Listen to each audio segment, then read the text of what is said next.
2018ರಿಂದ ಪ್ರಾರಂಭಗೊಂಡು 2024ರ ತನಕ ಅಂದರೆ 5 ವರ್ಷಗಳ ನಿರಂತರವಾಗಿ ಒಂದು ಸಂವಿಧಾನ ಓದು ಅಭಿಯಾನ ಈ ರಾಜ್ಯದ ಪ್ರತಿಯೊಂದು ಜಿಲ್ಲೆ ತಾಲೂಕುಗಳಾದ್ಯಂತ ನಿರಂತರವಾಗಿ ನಡ್ಕೊಂಡು ಬರ್ತಾ ಇರ್ತಕ್ಕಂಥದಕ್ಕೆ ತಾವೆಲ್ಲರೂ ಕೂಡ ಸಾಕ್ಷೀಕರಣರಾಗಿದ್ದೀರಿ. ಇಂಥ ಒಂದು ಅಭಿಯಾನದ ಭಾಗವಾಗಿ ಈ ನಾಡಿನ ಖ್ಯಾತ ನ್ಯಾಯಮೂರ್ತಿಗಳಾದಂಥ ಡಾಕ್ಟರ್ ಎಚ್.ಎನ್. ನಾಗಮೋಹನ್ ದಾಸರವರು ಇಂಥ ಇಳಿ ವಯಸ್ಸಿನಲ್ಲೂ ಪ್ರತಿ ಗ್ರಾಮ ಜಿಲ್ಲೆ ಹಾಗೂ ಎಲ್ಲ ಶಾಲಾ ಕಾಲೇಜುಗಳಲ್ಲಿ ಮಕ್ಕಳ ಜೊತೆಗೆ ಓಡಾಡೋದ್ರ ಜೊತೆಗೆ ಅವರು ನಿರಂತರವಾಗಿ ಅವರು ಸಂವಿಧಾನದ ಜಾಗೃತಿಯನ್ನು ಮೂಡಿಸ್ತಾ ಬರ್ತಾ ಇದ್ದಾರೆ. ಹಾಗೆಯೇ ಈ ಒಂದು ಶಿಬಿರ ಬಹಳ ಮುಖ್ಯವಾಗಿ ತಮ್ಮೆಲ್ಲರಿಗೂ ಕೂಡ ಗೊತ್ತಿದೆ, ಸಂವಿಧಾನದ ಬಗ್ಗೆ ಒಂದು ಸಾಕ್ಷರತೆಯನ್ನು ಮೂಡಿಸುವುದರ ಮೂಲಕ ಇದು ತಮ್ಮ ತಮ್ಮ ಜಿಲ್ಲೆ ತಾಲೂಕುಗಳಲ್ಲಿ ಜನ ಮತ್ತು ಮನಗಳನ್ನು ಮುಟ್ಟಬೇಕಾದಂಥ ತುರ್ತು ಇವತ್ತು ಅನಿವಾರ್ಯತೆ ಇದೆ ಅಂತೇಳಿ ನಾನು ಭಾವಿಸ್ಕೊಳ್ತೀನಿ. ಸೊ ಆ ಕಾರಣದಿಂದ ತಾವೆಲ್ಲರೂ ಕೂಡ ಈ 2 ದಿನದ ಈ ಭಾಷಣ ತರಬೇತಿ ಶಿಬಿರದಲ್ಲಿ ಪಾಲ್ಗೊಂಡಿರ್ತಕ್ಕಂಥ ತಾವೆಲ್ಲರೂ ತಮ್ಮ ಹಳ್ಳಿ ಅಥವಾ ತಾಲೂಕು ಜಿಲ್ಲಾ ಮಟ್ಟದ ಕೇಂದ್ರಗಳಲ್ಲಿ ಇಂಥ 100 ಜನ ಶಿಬಿರಾರ್ಥಿಗಳನ್ನು ಸೇರಿಸುವುದರ ಮುಖಾಂತರ ಇಂಥ ಒಂದು ಸಂವಿಧಾನದ ಒಂದು ಸಾಕ್ಷರತೆಯ ಒಂದು ಕಾರ್ಯಾಗಾರವನ್ನು ಇನ್ನು ಮುಂದೆ ತಾವು ಕೂಡ ಒಂದು ಆಯೋಜನೆಯನ್ನು ಮಾಡಬೇಕು ಅಂತೇಳಿ ತಮ್ಮಲ್ಲಿ ಮನವಿಯನ್ನು ಮಾಡಿಕೊಳ್ತಾ ಈ ಒಂದು ಸಮಾರಂಭದಲ್ಲಿ ಆಗಮಿಸಿರ್ತಕ್ಕಂಥ ನಮ್ಮೆಲ್ಲರ ಪ್ರೀತಿಯ ನ್ಯಾಯಮೂರ್ತಿಗಳಾದಂಥ ಎಚ್.ಎನ್. ನಾಗಮೋಹನ್ ದಾಸ್ ಸರ್ ಅವರಿಗೆ ತಮ್ಮೆಲ್ಲರ ಪರವಾಗಿ ಪ್ರೀತಿಯ ಸ್ವಾಗತವನ್ನು ಕೋರ್ತೇನೆ. ಹಾಗೆಯೇ ಈ ನಾಡಿನಲ್ಲಿ 70ರ ದಶಕದಿಂದ ನಿರಂತರವಾಗಿ ದಲಿತರ, ದಮನಿತರ, ಶೋಷಿತರ ಪರವಾಗಿ ದನಿ ಎತ್ತುವುದರ ಮುಖಾಂತರ ಸರ್ಕಾರಗಳನ್ನು ಜಾಗೃತಿ ಅಂದರೆ ಅವರನ್ನು ಕಿವಿಹಿಂಡುವುದರ ಮುಖಾಂತರ ಅವರಿಗೆ ಒಂದು ಎಚ್ಚರಿಕೆ ಗಂಟೆಗಳನ್ನು ನೀಡುತ್ತಾ ಶೋಷಿತರ ಪರವಾಗಿ ಅವಿರತವಾಗಿ ಶ್ರಮಿಸ್ತಾ ಇರ್ತಕ್ಕಂಥ ಅಣ್ಣ ಮಾವಳ್ಳಿ ಸರ್ ಅವ್ರಿಗೂ, ಮಾವಳ್ಳಿ ಶಂಕರಣ್ಣವರು ಕೂಡ ಆಗಮಿಸಿದರೆ ಅವ್ರಿಗೂ ಕೂಡ ತಮ್ಮೆಲ್ಲರ ಪರವಾಗಿ ಪ್ರೀತಿಯ ಸ್ವಾಗತವನ್ನು ಕೋರ್ತಾರೆ. ಈಗ ಈ ಒಂದು ಸಮಾರಂಭದ ಬಹಳ ಮುಖ್ಯವಾದಂಥ ಈ ಒಂದು ಘಟ್ಟದಲ್ಲಿ ಈ ಒಂದು ಶಿಬಿರವನ್ನು ಕುರಿತು ಮಾವಳ್ಳಿ ಶಂಕರರವರು ಮಾತನಾಡಬೇಕಂತೇಳಿ ಅವರಲ್ಲಿ ಪ್ರೀತಿಯಿಂದ ಕೇಳ್ಕೊಳ್ತೀನಿ.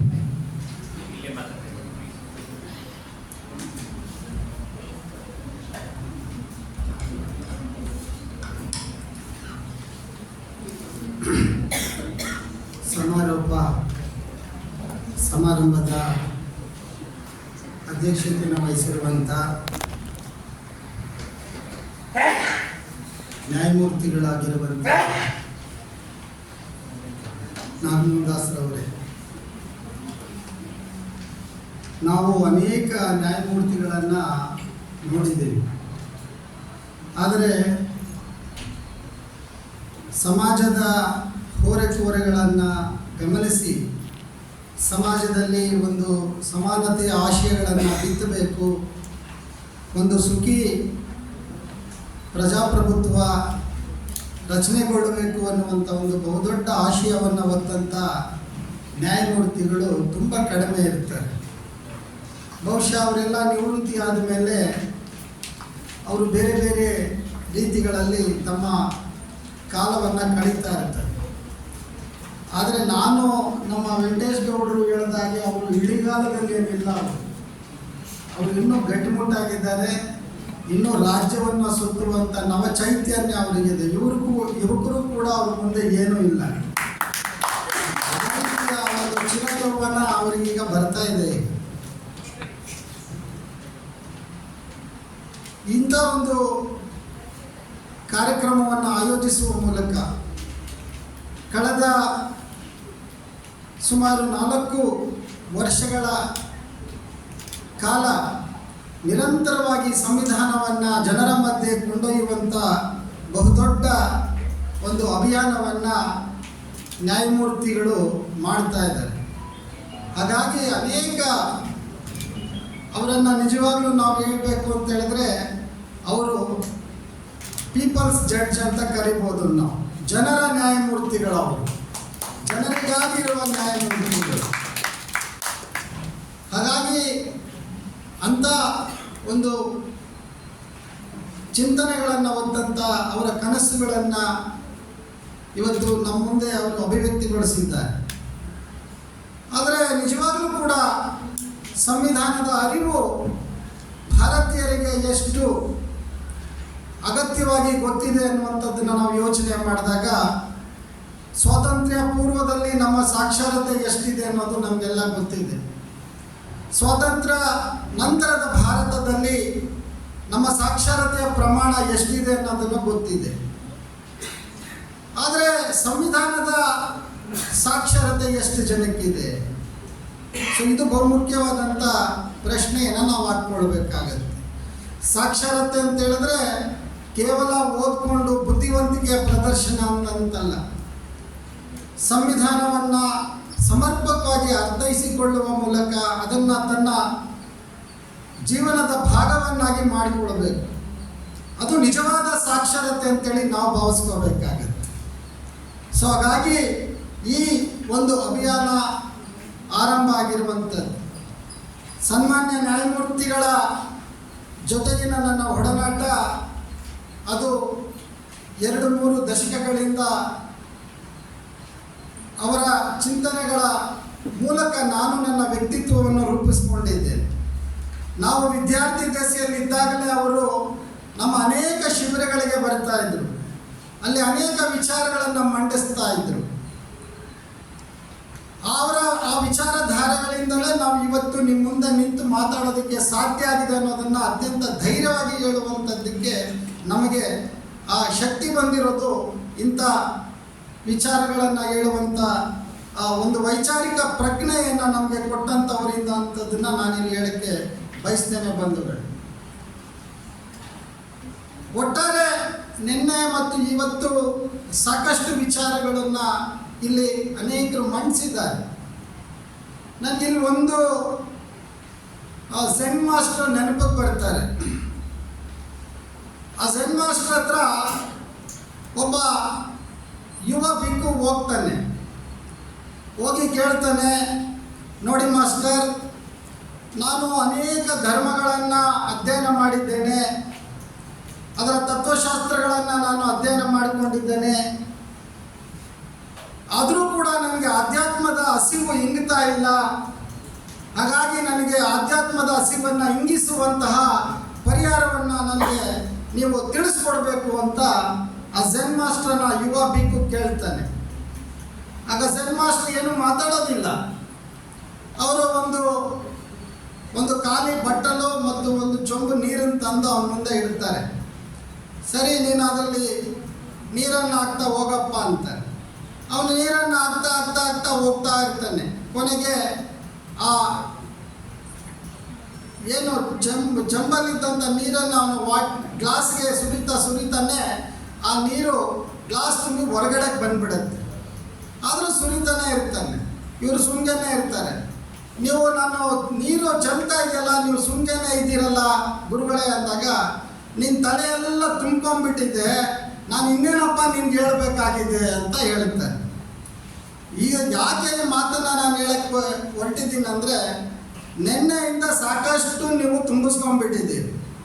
ಈಗ ನಾನೇನಾದರೂ ಹೇಳಕ್ಕೆ ಹೋದರೆ ಬಹುಶಃ ಅದು ಹೊರಗಡೆ ಹೋಗ್ಬೋದೇನೋ ಅಂತ ಒಂದು ವಿಚಾರ ಇಟ್ಕೊಂಡು ನಾನು ಹೇಳೋಕ್ಕೆ ಇಷ್ಟಪಡ್ತೇನೆ. ಆದರೆ ಆದರೂ ನನ್ನ ಮಾತುಗಳಲ್ಲಿ ಕೆಲವು ಅಂಶಗಳನ್ನು ನಿಮ್ಮ ಮುಂದೆ ನಾನು ಮಂಡಿಸೋದಕ್ಕೆ ಒಂದು ಪ್ರಯತ್ನವನ್ನು ನಾನು ಮಾಡ್ತೇನೆ. ನಿಮಗೆಲ್ಲ ಗೊತ್ತಿದೆ, ಹೇಳಿದ್ರು ತಥಾಗತ ಭಗವಾನ್ ಬುದ್ಧರ ಆಶಯಗಳೇನಿದ್ವು, ಅವರ ಹೇಳಿದ ಮೊದಲ ಮಾತೇನೆ ಯಾವುದನ್ನು ಕೂಡ ನೀನು ಪ್ರಶ್ನಿಸದೆ ಒಪ್ಪಿಕೊಳ್ಳಬೇಡ ಅಂತ. ಅದನ್ನು ಮೊದಲು ನಾವು ಅರ್ಥ ಮಾಡಿಕೊಳ್ಬೇಕು. ನಮ್ಮ ವಿಚಾರಗಳಲ್ಲಿ ಆ ಪ್ರಶ್ನೆ ಮಾಡುವಂತಹ ಒಂದು ಆ ವೈಚಾರಿಕತೆ ನಮಗೆ ಬರದೇ ಹೋದರೆ ಹೇಳದನ್ನೇ ಕೇಳ್ತಾ ನಾವು ಹೋಗ್ತಾ ಇರ್ತೇವೆ. ಹಾಗಾಗಿ ಅದನ್ನು ನಾವು ಮೊದಲು ರೂಢಿಸ್ಕೊಳ್ಬೇಕು. ಎಲ್ಲವನ್ನು ಪರೀಕ್ಷಿಸುವಂಥ ಒಂದು ಮನೋಭಾವವನ್ನು ನಾವು ಅದನ್ನು ಅಳವಡಿಸ್ಕೊಳ್ಬೇಕಾಗತ್ತೆ ನಾವು. ಸೊ ಅದು ತುಂಬ ಮುಖ್ಯ. ಕೇಳಿದ್ದನ್ನೇ ಕೇಳ್ತಾ ಇದ್ರು ಕೂಡ ನಮಗೆ ಅದು ಒಂದು ರೀತಿಯ ಬೋರಿಂಗ್ ಆಗಿಬಿಡುತ್ತೆ. ಸೊ ಅದರಿಂದ ಯಾವ ವಿಚಾರವನ್ನು ನಾವು ಅರ್ಥೈಸ್ಕೊಳ್ತೀವಿ ಅನ್ನುವಂಥದ್ದು ಬಹುಮುಖ್ಯವಾದಂಥ ಅಂಶ ಆಗುತ್ತೆ. ಹಾಗಾಗಿ ಮುಂದುವರೆದು ಬುದ್ಧ ಹೇಳುವಂಥ ಮಾತುಗಳನ್ನು ನಾವು ಅವರು ಹೇಳ್ತಾರೆ, ಅರ್ಥ ದೀಪೋ ಭವ ಅಂದರೆ ಅಂದರೆ ನಿನಗೆ ನೀನೇ ಬೆಳಕಾಗಬೇಕು.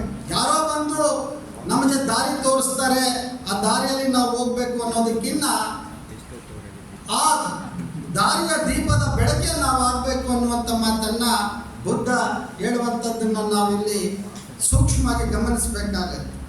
ಹಾಗೆ ಅವ್ರ ಮುಂದೆ ಅದನ್ನು ಬಾಬಾ ಸಾಹೇಬರು ಒಂದು ಕಡೆ ಯಾವ ರೀತಿ ನಿರೂಪಣೆ ಮಾಡ್ತಾರೆ ಅಂದರೆ, ಕ್ರಿಸ್ತ ಬಂದಾಗ ಕ್ರಿಸ್ತ ಹೇಳುವಂಥದ್ದೇನು, ನಾನು ದೇವರ ಮಗ. ಸೊ ಹಾಗಾಗಿ ದೇವರ ಮಗನಾಗಿ ನಾನು ಹೇಳ್ತಾ ಇದ್ದೇನೆ, ನೀವು ಕೇಳಬೇಕು ಅನ್ನುವಂಥ ಒಂದು ಅಂಶ ಬರುತ್ತೆ. ಹಾಗೆ ಪೈಗಂಬರ್ ಕೂಡ ಬರ್ತಾರೆ. ಪೈಗಂಬರ್ ಕೂಡ ಬಂದು ಹೇಳುವಂಥದ್ದು, ನಾನು ದೇವರ ದೂತ, ಹಾಗಾಗಿ ದೇವರ ದೂತನಾಗಿ ಬಂದು ಹೇಳ್ತಾ ಇದ್ದೇನೆ, ನೀವು ಕೇಳಬೇಕು ಅನ್ನುವಂಥದ್ದು. ಇನ್ನು ಈ ವೈದಿಕ ಪರಂಪರೆಯಲ್ಲಿ ನಾವು ಬಂದಾಗ ಕೃಷ್ಣ ಹೇಳುವಂಥದ್ದು, ನಾನು ದೇವರ ಮಗನೂ ಅಲ್ಲ, ದೇವದೂತನಲ್ಲ, ನಾನು ದೇವರೇ, ನಾನು ಬಂದಿದ್ದೀನಿ, ನನ್ನ ಮಾತನ್ನೇ ನೀವು ಕೇಳಬೇಕು ಅನ್ನುವಂಥದ್ದು. ಆದರೆ ಬುದ್ಧ ಹೇಳುವಂಥದ್ದು, ಅವ್ರು ಹೇಳ್ತಾರೆ, ನಾನು ಮೋಕ್ಷದಾತನಲ್ಲ, ನಾನು ಮಾರ್ಗದಾತ ಅಂತ ಹೇಳ್ತಾರೆ. ಹಾಗಾಗಿ ಆ ಮಾರ್ಗವನ್ನು ನಾವು ಇವತ್ತು ಅರ್ಥ ಮಾಡಿಕೊಳ್ಬೇಕಾಗಿದೆ. ಬುದ್ಧನ ತತ್ವ ನಿಯಮ ನಿಷ್ಠೆಗಳಲ್ಲಿ ಭಿಕ್ಷು ಸಂಘದಲ್ಲಿ ಎಂಥ ಕಠಿಣವಾದ ಅವರು ನಿಯಮಗಳನ್ನು ಹಾಕ್ಕೊಂಡಿದ್ರು ಅಂದರೆ, ಅವ್ರು ಹೇಳ್ತಾರೆ, ಪ್ರತಿಯೊಬ್ಬ ಭಿಕ್ಷುಗೂ ಕೂಡ ಇರಬೇಕಾದಂಥದ್ದು ಒಂದು ಅವನ ಹಾಕಿಕೊಳ್ಳುವ ಅಂಗಿ, ಒಳ ಅಂಗಿ ಆಗಿರ್ಬೋದು ಮತ್ತು ಮೇಲಂಗಿ ಆಗಿರ್ಬೋದು, ಮತ್ತು ಆ ಹರಿದು ಹೋದಂಥ ಅಂಗಿಗಳನ್ನು ಹೊಲ್ಕೊಳ್ಳೋದಕ್ಕೆ ಒಂದು ಸೂಜಿ ಮತ್ತು ದಾರ, ಹಾಗೆ ಒಂದಷ್ಟು ಔಷಧಿಗಳು. ಅದು ಬಿಟ್ಟರೆ ಒಂದು ಪಿಂಡ ಪಾತ್ರೆ, ಅಂದರೆ ತನಗೆ ಅಗತ್ಯಕ್ಕೆ ತಕ್ಕಷ್ಟೇ ಅವನು ಅವತ್ತು ಆ ಭಿಕ್ಷೆಯನ್ನು ತಗೋಬೇಕು, ಅದರ ಮೇಲೆ ಅವನು ತಗೋಬಾರದು ಅನ್ನುವಂಥ ಒಂದು ಷರತ್ತು. ಮತ್ತು ಮಳೆಗಾಲದಲ್ಲಿ ಅವ್ರು ಯಾರೂ ಕೂಡ ಓಡಾಡಬಾರ್ದು, ಒಂದು ಕಡೆ ನಿಲ್ಲಬೇಕು. ಕಾರಣ ಮಳೆ ಬಿದ್ದ ನಂತರ ಅಲ್ಲಿ ಚಿಗುರುಗಳು ಹೊಡಿತಾ ಇದೆ, ಅನೇಕ ಹುಳ ಹುಪ್ಪಟೆಗಳು ಬರ್ತವೆ. ಹಾಗಾಗಿ ನಾವು ನಡೆಯುವ ದಾರಿ ಆ ಜೀವ ರಾಶಿಗಳನ್ನು ಕೊಲ್ಲಬಹುದು ಅನ್ನುವಂಥ ಒಂದು ನಿಯಮವನ್ನು ಅವರು ಹಾಕ್ಕೊಳ್ತಾರೆ. ಇಷ್ಟು ಕಠಿಣವಾದಂಥ ನಿಯಮಗಳನ್ನು ಬುದ್ಧನ ಕಾಲಘಟ್ಟದಲ್ಲಿ ಅವರು ತನ್ನ ಭಿಕ್ಷು ಸಂಘಕ್ಕೆ ಹಾಕ್ಕೊಂಡಿರೋದನ್ನು ನಾವು ಗಮನಿಸಬೇಕು. ಸೊ ಯಾಕೆ ಇದು ಮುಖ್ಯ ಆಗುತ್ತೆ ಅಂತ ಹೇಳಿದ್ರೆ, ಯಾರ್ಯಾರಿಗೆ ಸಾಮಾಜಿಕ ಬದಲಾವಣೆಯಲ್ಲಿ ಅಥವಾ ಸಮಾಜದ ಬದಲಾವಣೆಯಲ್ಲಿ ನಂಬಿಕೆ ಇರುತ್ತೆ, ನಾವೆಲ್ಲರೂ ಕೂಡ ಸ್ವಲ್ಪ ಮಟ್ಟಿಗೆ ಆ ನಿಟ್ಟಿನಲ್ಲಿ ಯೋಚನೆ ಮಾಡಬೇಕು ಅಂತ ಹೇಳಿ ನಾನು ಇಲ್ಲಿ ತಮ್ಮಲ್ಲಿ ಮನವಿಯನ್ನು ಮಾಡಿಕೊಳ್ತೇನೆ. ಹಾಗೆ ನಿನ್ನೆ ನಡೆದಂಥ ಕೆಲವರು ಮಂಡಿಸಿದಂಥ ವಿಚಾರಗಳಲ್ಲಿ ಒಬ್ಬರು ಹೇಳ್ತಿದ್ರು, ದಲಿತರು ಎಂದರೆ ಎಲ್ಲ ಜಾತಿಯ ಬಡವರು ಅಂತೇಳಿ. ಆದರೆ ಇದನ್ನು ಸ್ವಲ್ಪ ನಾವು ಬೇರೆ ರೀತಿಯಲ್ಲಿ ಯೋಚನೆ ಮಾಡಬಹುದು. ಅಂದರೆ ಎಲ್ಲ ಸಮುದಾಯಗಳಲ್ಲೂ ಬಡವರಿದ್ದಾರೆ. ನಾನು ಬಡತನವನ್ನು ಅದನ್ನು ನಾನು ಅಲ್ಲಗಳೆಯುತ್ತಾ ಇಲ್ಲ. ಆದರೆ ಸಾಮಾಜಿಕವಾಗಿ ಈ ಶ್ರೇಣೀಕೃತ ಸಮಾಜದಲ್ಲಿ ಅಪಮಾನಗಳನ್ನು ಅನುಭವಿಸುವಂಥವರನ್ನು ಕೂಡ ನಾವು ಸ್ವಲ್ಪ ಮಟ್ಟಿಗೆ ಗಮನಿಸಬೇಕಾಗತ್ತೆ. ಒಬ್ಬ ಲಿಂಗಾಯತ ಬಡವನಿಗೆ, ಒಬ್ಬ ಒಕ್ಕಲಿಗ ಬಡವನಿಗೆ, ಒಬ್ಬ ಬ್ರಾಹ್ಮಣ ಬಡವನಿಗಿರುವಂಥ ಸಾಮಾಜಿಕವಾದಂಥ ಒಂದು ಶ್ರೇಣೀಕರಣದಲ್ಲಿ ಇವನು ಎಲ್ಲಿಗೆ ನಿಲ್ತಾನೆ, ಇದನ್ನು ನಾವು ಗಮನಿಸಬೇಕಾಗತ್ತೆ. ಹಾಗಾಗಿ ಎಲ್ಲವನ್ನೂ ಸರಳೀಕರಿಸುವಂಥದ್ದಲ್ಲ, ಆದರೆ ಒಟ್ಟಾರೆ ಸಮಾಜದ ಬದಲಾವಣೆಯಲ್ಲಿ ನಾವೆಲ್ಲರೂ ಒಂದಾಗಬೇಕು. ಯಾರು ಕಟ್ಟಕಡೆಯ ಮನುಷ್ಯ ಇರ್ತಾನೆ ಅವನ ಮಾತಿಗೆ ನಾವು ಕಿವಿಯಾಗಬೇಕು, ಅವನಿಗೆ ನಾವು ಧನಿಯಾಗಬೇಕು. ಹಾಗಾಗಿ ಮಾರ್ಕ್ಸ್ ಹೇಳುವ ರೀತಿಯಲ್ಲೇ ನಾವು ಯೋಚನೆ ಮಾಡೋದಾದರೆ ಸಮಾಜವನ್ನು ವ್ಯಾಖ್ಯಾನ ಮಾಡೋದಲ್ಲ. ಸಮಾಜದಲ್ಲಿ ಅಸಮಾನತೆ ಇದೆ, ಶೋಷಣೆ ಇದೆ, ದಬ್ಬಾಳಿಕೆ ಇದೆ, ದೌರ್ಜನ್ಯ ಇದೆ ಎನ್ನುವಂಥ ಕೇವಲ ವ್ಯಾಖ್ಯಾನಿಸೋದಲ್ಲ, ಅದನ್ನು ಪರಿವರ್ತನೆ ಮಾಡುವ ಒಂದು ವಿಚಾರವನ್ನು ನಾವು ಅರ್ಥ ಮಾಡಿಕೊಂಡು ಅದನ್ನು ಜೀವನದಲ್ಲಿ ಅಳವಡಿಸ್ಕೊಳ್ಬೇಕು ಅನ್ನುವಂಥದ್ದು ಮಾರ್ಕ್ಸನ ವಿಚಾರಧಾರೆಗಳನ್ನು ನಾವು ಸೂಕ್ಷ್ಮವಾಗಿ ಇಲ್ಲಿ ಗ್ರಹಿಸ್ಕೋಬೇಕಾಗುತ್ತೆ. ಬಾಬಾ ಸಾಹೇಬರು ಹೇಳುವಂಥದ್ದು ಅಷ್ಟೇನೆ, ಯಾವ ಸಮಾಜದಲ್ಲಿ ತುಳಿತಕ್ಕೊಳಪಟ್ಟಂಥ ಸಮುದಾಯಗಳಿಗೆ, ಆ ದೌರ್ಜನ್ಯಗಳಿಗೆ, ಆ ಶೋಷಣೆಗೆ ನೀವು ಪ್ರತಿರೋಧವನ್ನು ಒಡ್ಡದೆ ಹೋದಲ್ಲಿ ನಿಮ್ಮ ತಾಯಿಯ ಗರ್ಭದಲ್ಲೇ ನೀವು ಸತ್ತೋಗೋದು ಒಳ್ಳೆಯದು ಅನ್ನುವಂಥ ಮಾತನ್ನು ಹೇಳ್ತಾರೆ. ಅಂದರೆ ನಮ್ಮ ಮಹಾನ್ ನಾಯಕರುಗಳ ವಿಚಾರಧಾರೆಗಳನ್ನು ನಾವು ಇಲ್ಲಿ ಗಮನಿಸಬೇಕಾಗುತ್ತೆ ಅನ್ನುವಂಥದ್ದನ್ನು ನಾನಿಲ್ಲಿ ಹೇಳಕ್ಕೆ ಇಷ್ಟಪಡ್ತೇನೆ. ಮತ್ತೆ ಈಗ ಪ್ರಜಾಪ್ರಭುತ್ವದ ಬಗ್ಗೆ ಸಾಕಷ್ಟು ವ್ಯಾಖ್ಯಾನಗಳು ಬಂದಿದ್ದಾವೆ. ಲಿಂಕನ್ನ ತುಂಬ ಜನ ಕೋಟ್ ಮಾಡ್ತಾ ಇದ್ರು. ಆದರೆ ಬಾಬಾ ಸಾಹೇಬರು ಏನು ಹೇಳ್ತಾರೆ, ಪ್ರಜಾಪ್ರಭುತ್ವ ಅನ್ನುವಂಥದ್ದು ರಕ್ತರಹಿತವಾದಂತಹ ಬದಲಾವಣೆ, ಸಾಮಾಜಿಕ ಬದಲಾವಣೆ, ಆರ್ಥಿಕ ಬದಲಾವಣೆ ಮತ್ತು ರಾಜಕೀಯ ಬದಲಾವಣೆ. ಅದು ಯಾವ ಜೀವ ಜಂತುಗಳಿಗೂ ಕೂಡ ಅದು ಕೇಡನ್ನು ಬಗೆಯಬಾರದು. ಆ ಮೂಲಕ ಒಂದು ರಕ್ತರಹಿತವಾದಂತಹ ಒಂದು ಬದಲಾವಣೆ ಆಗಬೇಕು ಅನ್ನುವಂಥದ್ದು ಬಹುದೊಡ್ಡ ಆಶಯ ಅದು. ಹಾಗಾಗಿ ಆಶಯವನ್ನು ನಾವು ನಮ್ಮ ಪ್ರಜಾಪ್ರಭುತ್ವ ವ್ಯವಸ್ಥೆಯಲ್ಲಿ ನಾವು ತರುವಂತಹ ನಿಟ್ಟಿನಲ್ಲಿ ಕೆಲಸ ಮಾಡಬೇಕಾಗತ್ತೆ. ಹಾಗಾಗಿ ಇವತ್ತು ಸಮಕಾಲೀನವಾದಂಥ ಅಂದರೆ ಈ ವರ್ತಮಾನದಲ್ಲಿ ಏನೇನಾಗ್ತಾ ಇದೆ ಅದಕ್ಕೆ ನಮ್ಮ ಪಂಚೇಂದ್ರಿಯಗಳನ್ನು ನಾವು ಸ್ವಲ್ಪ ತೆರೆದು ಗಮನಿಸಬೇಕು. ನಮ್ಮ ಕಣ್ಣುಗಳು, ನಮ್ಮ ಕಿವಿಗಳು, ನಮ್ಮ ಬಾಯಿಗಳು ಏನೇನ ನೋಡ್ತಾ ಇದ್ದಾವೆ, ಏನೇನ ಗ್ರಹಿಸ್ತಾ ಇದ್ದಾವೆ, ಏನೇನು ನಡೀತಾ ಇದೆ ಇಲ್ಲಿ ಅಂತೇಳಿ ಆ ಸೂಕ್ಷ್ಮತೆಗಳನ್ನು ಕಳ್ಕೋಬಾರ್ದು ನಾವು. ಸೊ ನಿಮಗೆಲ್ಲ ಗೊತ್ತಿದೆ ಇಥಿಯೋಪಿಯಾದಲ್ಲಿ ಹಸಿವು ಯಾವ ಪ್ರಮಾಣದಲ್ಲಿದೆ ಅಂತ ಹೇಳಿ. ಅಲ್ಲಿ ಒಂದು ಕಡೆ ಎಲ್ಲೋ ಗಂಜಿ ಕೇಂದ್ರ ಇರುತ್ತೆ. ಆ ಗಂಜಿ ಕೇಂದ್ರಕ್ಕೆ ಸಾವಿರಾರು ಜನ ಓಡ್ತಾ ಇರ್ತಾರೆ. ಅದರ ಮಧ್ಯದಲ್ಲಿ ಒಂದು ಬಡಕಲು ದೇಹದ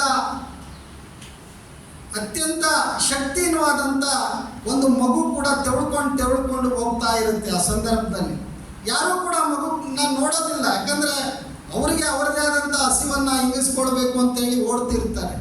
ಆ ಮಗು ತೆವಳ್ಕೊಂಡು ಹೋಗ್ತಾ ಇರಬೇಕಾದ್ರೆ ಆ ಮಗುವನ್ನು ಒಂದು ಹದ್ದು ನೋಡುತ್ತೆ. ಆ ಹದ್ದು ಆ ಮಗುವಿನ ಮೇಲೆ ದಾಳಿ ಮಾಡುವಂಥ ಪ್ರಯತ್ನವನ್ನು ಮಾಡ್ತಾ ಹೋಗುತ್ತೆ. ಆ ಸಂದರ್ಭದಲ್ಲಿ ಒಬ್ಬ ಫೋಟೋಗ್ರಾಫರ್ ಅದನ್ನು ಕ್ಲಿಕ್ ಮಾಡಿ ಅದನ್ನು ಪತ್ರಿಕೆಗಳ ಅದು ಪ್ರಚಾರ ಆಗುತ್ತೆ, ಪಬ್ಲಿಷ್ ಆಗುತ್ತೆ. ಅದಕ್ಕೆ ಒಂದು ಒಳ್ಳೆಯ ಅವಾರ್ಡು ಕೂಡ ಸಿಕ್ಕುತ್ತೆ. ಅದೆಲ್ಲ ಆದಮೇಲೆ ಅವನ್ನ ಒಬ್ಬ ಪತ್ರಕರ್ತ ಪ್ರಶ್ನೆ ಮಾಡ್ತಾನೆ, ಆಯಿತು ನೀನು ಈ ಫೋಟೋಯನ್ನು ತೆಗೆದಿದ್ಯಾ, ನಿನಗೆ ಬಹುಮಾನ ಬಂತು, ಆದರೆ ಆ ಮಗು ಏನಾಯಿತು ಅಂತ ಕೇಳ್ತಾನೆ. ಅದಕ್ಕೆ ಅವನ ಹತ್ರ ಉತ್ತರ ಇರೋದಿಲ್ಲ. ಕೊನೆಗೆ ಅವನ ಮನೆಗೆ ಹೋಗಿ ಯೋಚನೆ ಮಾಡಿ ಕೊನೆಗೆ ಅವನಲ್ಲಿ ಎಂಥ ಒಂದು ಪಾಪ ಪ್ರಜ್ಞೆ ಬರುತ್ತೆ ಅಂತ ಹೇಳಿದ್ರೆ ಅವನು ಸ್ಯೂಸೈಡ್ ಮಾಡಿಕೊಳ್ತಾನೆ. ಅಂದರೆ ವ್ಯವಸ್ಥೆಯ ಒಳಗಡೆ ಇರುವಂಥ ಈ ಕ್ರೌರ್ಯಗಳನ್ನು ನಾವು ನೋಡುವ ರೀತಿ, ಅದಕ್ಕೆ ಹೇಗೆ ಸ್ಪಂದಿಸಬೇಕು ಅನ್ನೋದು ನಮಗೆ ಅರಿವಿಗೆ ಬರದೇ ಹೋದರೆ ನಮ್ಮ ಎಲ್ಲ ಮಾತುಗಳು ಕೂಡ ಅಥವಾ ನಮ್ಮ ಎಲ್ಲ ವಿಚಾರಗಳು ಕೂಡ ಅವೆಲ್ಲವೂ ಕೂಡ ಗಮನ ಆಗಿಬಿಡ್ತವೆ.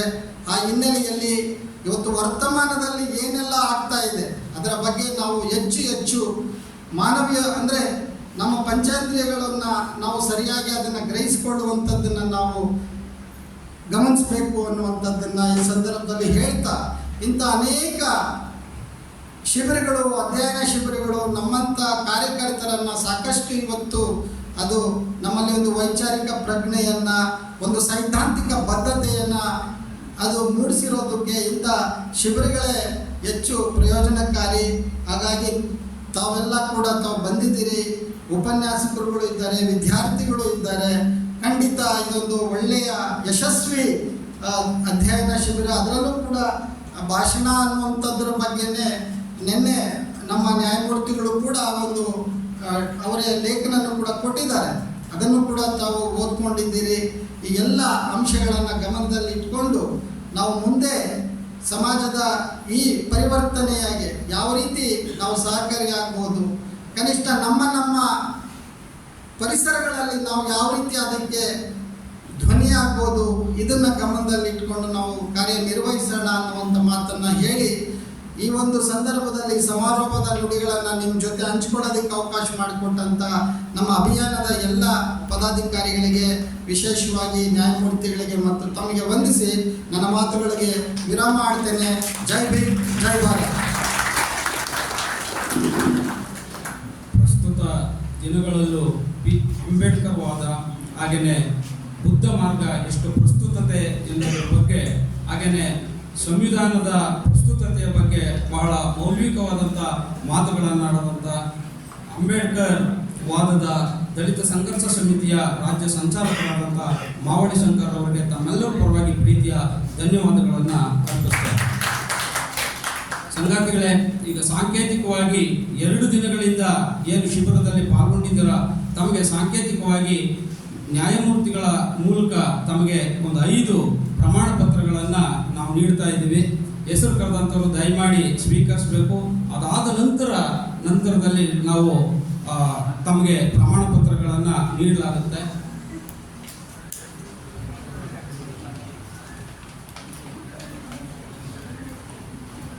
ಡಾಕ್ಟರ್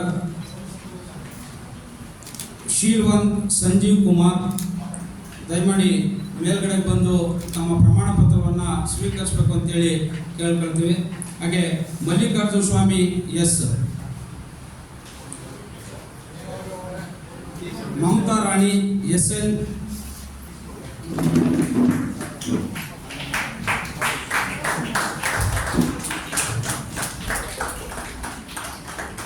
ರವೀಂದ್ರ ರಂಗಪ್ಪ ತಳವಾರ್,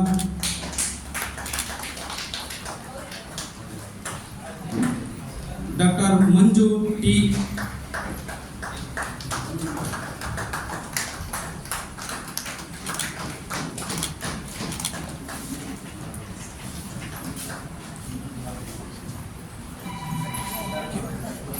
ನಂತರದಲ್ಲಿ ಈ ಒಂದು ಸಮಾರಂಭದ ಕಾರ್ಯಕ್ರಮ ಮುಗಿದ ನಂತರ ತಮ್ಮೆಲ್ಲರಿಗೂ ಕೂಡ ಅಲ್ಲಿ ಹೊರಾಂಗಣದಲ್ಲಿ ತಮಗೆ ಪ್ರಮಾಣ ಪತ್ರವನ್ನು ನೀಡಲಾಗುತ್ತೆ. ದಯಮಾಡಿ ಈಗ ಈ ಒಂದು ಸಮಾರಂಭದಲ್ಲಿ ಉಪಸ್ಥಿತರಿದ್ದು 2 ದಿನಗಳವರೆಗೂ ನಮ್ಮ ಜೊತೆ ಇದ್ದು ಈ ಒಂದು ಶಿಬಿರದ ಯಶಸ್ವಿಗೆ ಕಾರಣಕರ್ತರು ಹಾಗೂ ಈ ಒಂದು ಶಿಬಿರ ನಡೆಸೋದಕ್ಕೆ ಸ್ಫೂರ್ತಿದಾಯಕವಾಗಿ ಬೆನ್ನೆಲುಬಾಗಿ ನಿಂತ ನ್ಯಾಯಮೂರ್ತಿ HN ನಾಗಭವನ್ ದಾಸ್ ಸರ್ ಅವರು ತಮ್ಮ ಮಾತುಗಳನ್ನು ಆಡಬೇಕು ಅಂತೇಳಿ ತಮ್ಮಲ್ಲಿ ಪ್ರೀತಿಯಿಂದ ಕೇಳ್ಕೊಳ್ತಾ ಇದ್ದೀನಿ. ಆದ್ಮೇಲೆ ನಿನ್ನೆ ನಾನು ಮಾತನ್ನು ಕೇಳಿದ್ದೀನಿ, ನಿಮ್ಮ ಮಾತನ್ನೇ ನೀವು ಕೇಳಿದ್ದೀರಿ. ಇದರ ಜೊತೆಗೆ 12 ಜನ ಜಡ್ಜಿಗಳ ಮಾತನ್ನು ಕೇಳಿದ್ದೀರಿ. ಬಹಳ ಖುಷಿ ಸಂಗತಿ ಏನಂತಂದ್ರೆ, ರಾಜ್ಯದ ವಿವಿಧ ಕಡೆಗಳಿಂದ ನೀವೆಲ್ಲ ಆಸಕ್ತಿಯಿಂದ ಈ 2 ದಿವಸದ ಕಾರ್ಯಾಗಾರಕ್ಕೆ ಬಂದು 2 ದಿವಸ ಇದ್ದು ಇದನ್ನ ಯಶಸ್ವಿ ಮಾಡಿಕೊಟ್ಟಿದ್ದೀರಾ. ನಿಮಗೆ ನಾನೆಲ್ಲರಿಗೂ ಅಭಿನಂದನೆಗಳನ್ನು ಸಲ್ಲಿಸ್ತೇನೆ. ಎಲ್ಲ ತೀರ್ಪುಗಾರರುಗಳ ಮಾತು ಸತ್ಯ ಇದೆ. ಅದರ ಬಗ್ಗೆ ನಾನು ಮತ್ತೆ ರಿಪೀಟ್ ಮಾಡಬಹುದು.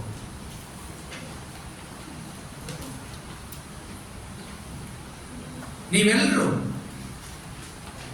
ಧೈರ್ಯವಾಗಿ ಬಂದು ನಿಮ್ಮ ವಯಸ್ಸಿಗೆ, ನಿಮ್ಮ ಅನುಭವಕ್ಕೆ, ನಿಮ್ಮ ತಿಳುವಳಿಕೆಗೆ ಮೀರಿ ನೀವು ವಿಚಾರವನ್ನು ಮಂಡಿಸಿದ್ರಿ. ಆದರೆ ಮಾಡುವಂತಹದ್ದು ಇನ್ನೂ ಬೆಟ್ಟದಷ್ಟು.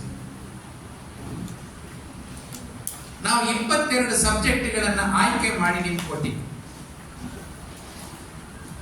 ನಿಮ್ಗೆ ಯಾವ ಬೇರೆ ಪುಸ್ತಕನೂ ಓದಬೇಕಾಗಿಲ್ಲ.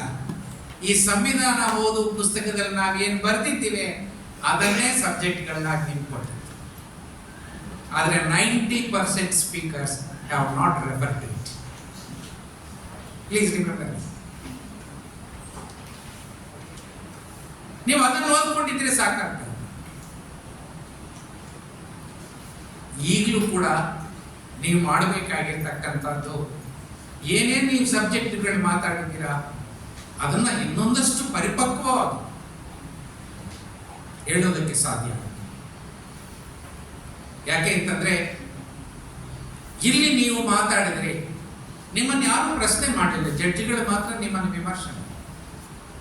ಆ ರೀತಿ ಮಾಡಬೇಕಾದ್ರೂ ಕೂಡ ಬಹುಪಾಲು ಅವರ ಕಾನ್ಸಂಟ್ರೇಷನ್ ಏನಿತ್ತು ಅಂತಂದ್ರೆ ನಿಮ್ಮ ಸ್ಟೈಲು, ನಿಮ್ಮ ಬಾಡಿ ಲ್ಯಾಂಗ್ವೇಜು, ನಿಮ್ಮ ಕಮೆನ್ಸ್ಮೆಂಟು, ನಿಮ್ಮ ಕನ್ಕ್ಲೂಷನ್ನು, ನಿಮ್ಮ ಸ್ಟೇಜ್ ಫಿಯರು, ನಿಮ್ಮ ಆರ್ಗನೈಸೇಷನ್ನು, ನಿಮ್ಮ ಇನ್ಫಾರ್ಮೇಷನ್ ಗ್ಯಾದರಿಂಗು, ಅದರ ಎಡಿಟಿಂಗು ಈ ಬಗ್ಗೆ.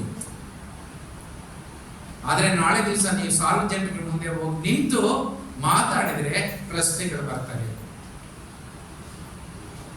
ಆ ಪ್ರಶ್ನೆಗಳಿಗೆ ಉತ್ತರಕ್ಕೆ ನಾವು ರೆಡಿ ಇದ್ದೀವಾ? ಇದು ಬಹಳ ಮುಖ್ಯ. ನೀವು ಅಂದ್ಕೋಬಹುದು, ನಾನೆಲ್ಲಿ ಕರೀತಾರೆ, ನಾನೆಲ್ಲೇ ಹೋಗ್ತೀನಿ, ನನ್ನನ್ನು ಯಾರು ಪ್ರಶ್ನೆ ಕೇಳ್ತಾರೆ. ಸ್ನೇಹಿತರೆ, ನಾನು ಇವತ್ತು ಬೆಳಗ್ಗೆ ನಿಮ್ಮ ಸೆಷನ್ ಪ್ರಾರಂಭ ಆದಾಗ ನಾನು ಬರಲಿಲ್ಲ. ಯಾಕೆಂದ್ರೆ ನಾನು ಸಮಾಜ ಕಲ್ಯಾಣ ಇಲಾಖೆ ಸಚಿವರ ಜೊತೆ ಒಂದು ಮೀಟಿಂಗ್ ನಲ್ಲಿ ನಾವೇನ್ ಮಾಡ್ಬೋದು ಸರ್ ನಿಮ್ಮ ಸಂವಿಧಾನ ಓದು ಅಭಿಯಾನಕ್ಕೆ ಅಂತ ಅವ್ರಿಗೆ ನಾನು ಹೇಳಿದೆ, ಏನು ಬೇಡ, ನಿಮ್ಗೆ ಸರ್ಕಾರಕ್ಕೆ ಮೋರ್ಕಾಸ್ ದುಡ್ಡು ಖರ್ಚಿಲ್ಲದೆ ನಮ್ಗೊಂದು ಕಾರ್ಯಕ್ರಮನ ಒಂದು ಸುತ್ತಲೆ ಮುಖಾಂತರ ಕಳಿಸಿ. ಏನ್ ಸರ್ ಹೇಳಿ, ಈ ರಾಜ್ಯದಲ್ಲಿ ಪ್ರತಿ ತಾಲೂಕಿನಲ್ಲಿ ಕನಿಷ್ಠ 15ರಿಂದ 20 ಹಾಸ್ಟೆಲ್ಗಳಿವೆ. ಒಂದೊಂದು ಹಾಸ್ಟೆಲ್ನಲ್ಲಿ ಒಂದೊಂದು ತಿಂಗಳಿಗೆ ಸಂವಿಧಾನದ ಒಂದು ವಿಚಾರ ಉಪನ್ಯಾಸಕ್ಕೆ ಅವಕಾಶ ಮಾಡಿಕೊಡಿ. ಈ ತಿಂಗಳ ಪ್ರಜಾಪ್ರಭುತ್ವ, ನೆಕ್ಸ್ಟ್ ಮಂತ್ ಜಾತ್ಯತೀತ, ಆ ನಂತರ ಸಾಮಾಜಿಕ ನ್ಯಾಯ, ಕಲ್ಯಾಣ ರಾಜ್ಯ, ಬಹುತ್ವ, ಫೆಡರಲ್ ವ್ಯವಸ್ಥೆ, ಫಂಡಮೆಂಟಲ್ ರೈಟ್ಸ್, ಫಂಡಮೆಂಟಲ್ ಡ್ಯೂಟೀಸ್. ಈ ರೀತಿ ಮಾಡಿದ್ರೆ ಸ್ನೇಹಿತರೆ, ಒಂದು ವರ್ಷಕ್ಕೆ ನೀವೆಲ್ಲ ಸಿದ್ಧತೆ ನಡೆಸೋಕೆ ಸಾಧ್ಯ ಆದ್ರೆ 1 ಲಕ್ಷ ಉಪನ್ಯಾಸಗಳನ್ನು ನೀವು ಕೊಡಬೇಕಾಗುತ್ತೆ.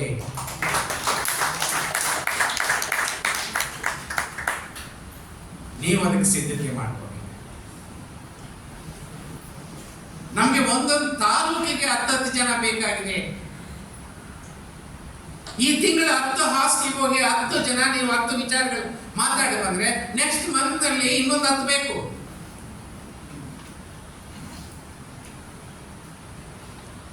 ಅವ್ರು ಇನ್ನೂ ಒಂದು ಸರ್, ಇದ್ರ ಜೊತೆಗೆ ನಮ್ಮ ಸರ್ಕಾರದ ಎಲ್ಲ ಇಲಾಖೆಗಳಲ್ಲಿರ್ತಕ್ಕಂಥ ಅಧಿಕಾರಿಗಳಿಗೆ ಸಂವಿಧಾನದ ಕನಿಷ್ಠ ತಿಳುವಳಿಕೆಯನ್ನ ನೀವು ತಿಳ್ಕೊಡಿಸ್ಬೇಕು. ಅದು ಕೂಡ ಅವ್ರೇನಾದ್ರೂ ಅನುಷ್ಠಾನಗೊಳಿಸೋಕೆ ಸಾಧ್ಯ ಆದ್ರೆ ಪ್ರತಿ ಇಲಾಖೆಗೆ ನಾವು ಒಂದು ಕಾರ್ಯಕ್ರಮ ರೂಪಿಸ್ಬೇಕಾಗಿದೆ.